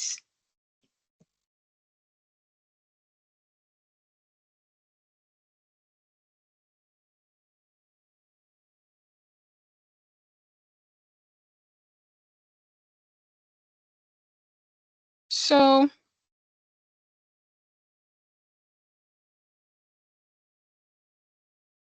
we have created our policy. Okay, so we have created our policy. So let's just assume we want to go and create a virtual machine in that particular. I hope this does not ask me for 2FA because I formatted my phone and my 2FAs, all of my 2FAs are gone. Okay, thank God. So let's just log in.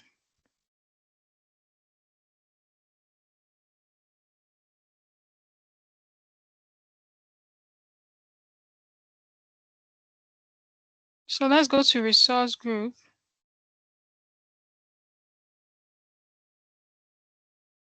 And the name of that resource group is JC.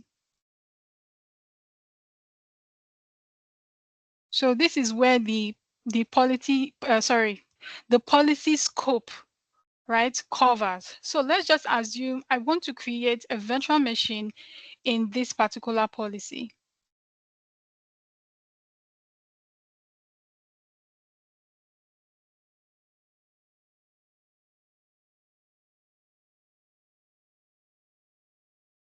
So I go ahead to choose, let's just choose something simple, Windows Server 2019.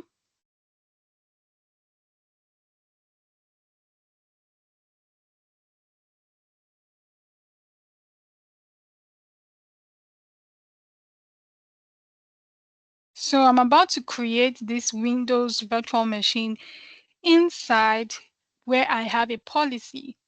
So I come over here and I call it dev VM,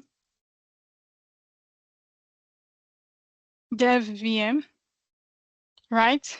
And this is the location, this is the availability zone. And now this is where the policy is going to trigger when I want to choose the size of the virtual machine. So this is the image, right? So I come over here and you can see that is already what is grayed out. So if I go ahead and click on all sizes, now you can see the policy is applied here, blocked by what? Policy. So the particular virtual machine size that I chose is this one, right? Although it's an unsupported generation. So let's just assume I chose a supported generation virtual machine like B, what they call it now, B series, okay? Let me just go back to that particular policy and let me choose something else.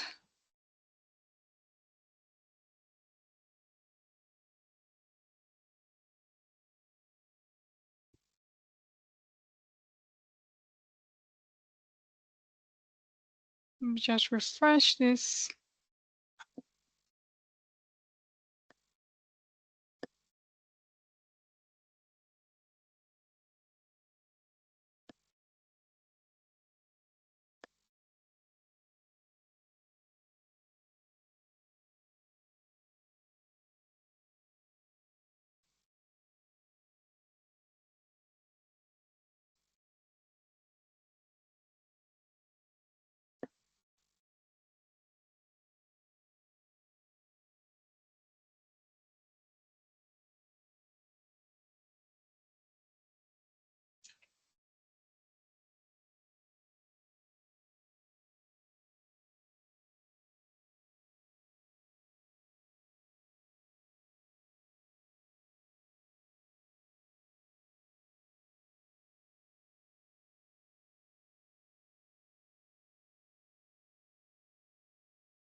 Oops.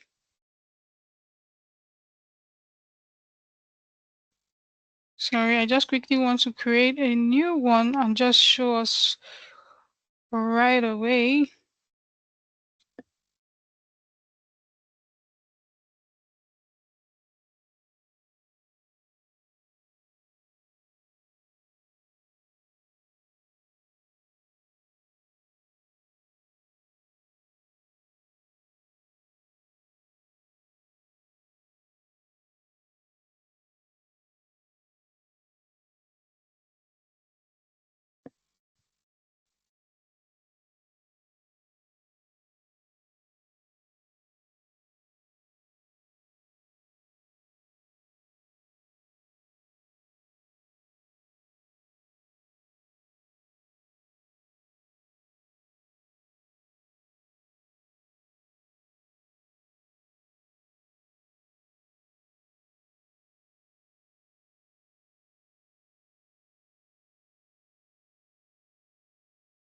There's a particular one I'm looking out for.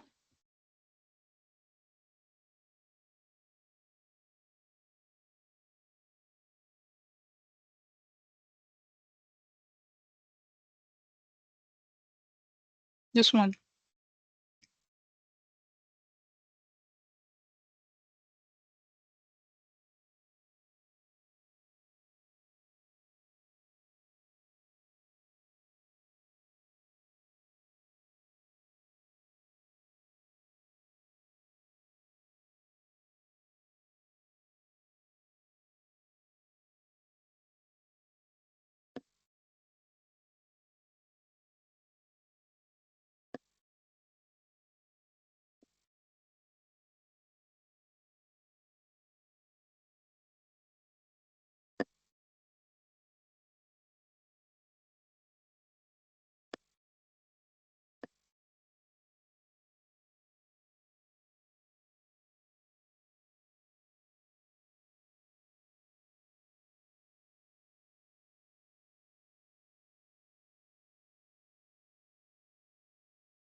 Okay, so what I'm trying to do is I'm trying to look out for the size, but I can see that the policy itself hasn't even taken preeminence. So let me just refresh it again.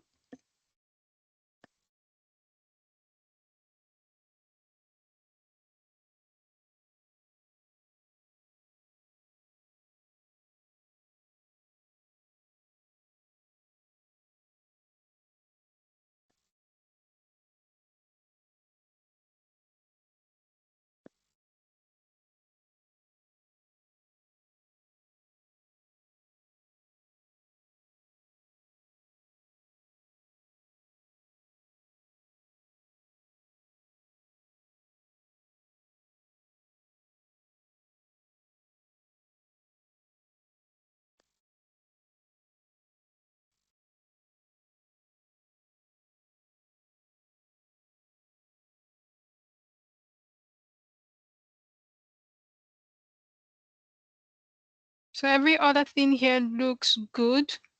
But the size is where we are heading towards, and still the policy hasn't taken. This looks strange. The policy hasn't taken. Let me just check one more time.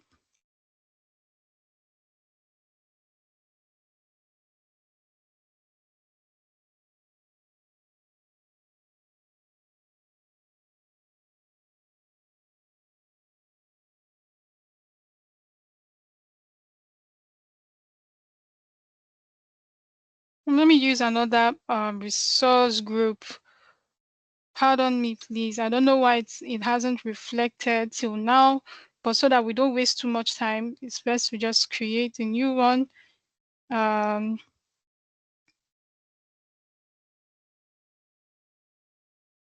Okay, so I need to get to the D.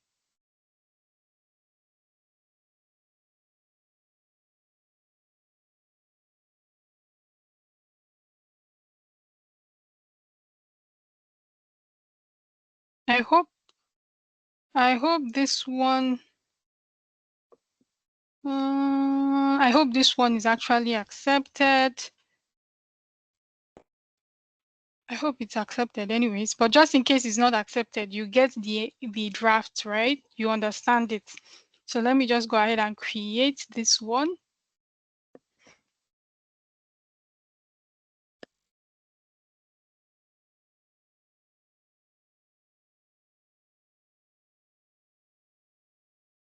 Okay, so succeeded.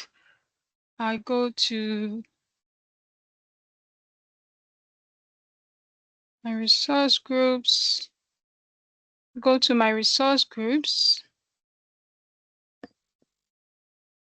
and I choose Jenny. And this is a resource group. I chose.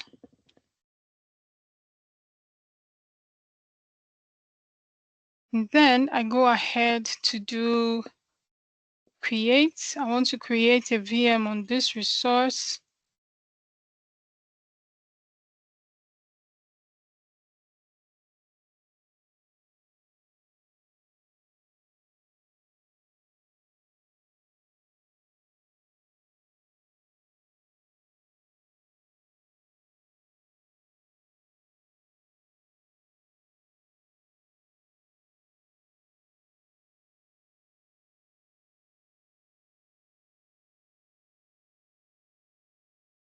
So the policy is on the size, and okay, this one actually worked. So we can go ahead and do see all sizes. And you can see it's been blocked by the policy. So this VM size is not supported. Actually, what happened here is that this VM size is not supported for my subscription. My subscription, it does not cover this particular VM size. But for us to start looking for the VM size that supports this, it could just take a while, and we can just keep looking at this. But you understand what is happening here. What's happening here is this. Assuming I chose a smaller size, I would have been able to click on this and click on select and create my virtual machines. I will not be able to click on any other size. Why? Because of the Azure policy that has restricted these sizes. You can do same for locations. You can do same for any other thing out there, right? Like within your Azure resource. You can do the same for all of them, just creating the best policies that fits your organization's needs and financial management. Okay, so that's exactly what an Azure policy will do for you. So anytime you're trying to create something and you get to see a tag like this that your organization has Azure policies in place, you definitely know how it was created, and you can go ahead to test, create your own policies and restrict them. You can do for VM, you can do for locations, you can do as many as you want. So you can see all of these things here. You can see all of these here. You can choose any one that fits your resources. You can see allowed resource types. What kind of resource types do you want to be created in your subscription? So if someone is trying to create maybe an SQL server, it's going to block the person because you have already specified maybe only virtual machines and app services are the ones that are allowed to be created in this subscription. So you can see there are so many things here that you can actually do in creating your policy. So similarly here to initiative, remember I told you that an initiative is a collection of policy. So if we go over here And let's just streamline this to the built-in ones and streamline this to initiative and click on apply.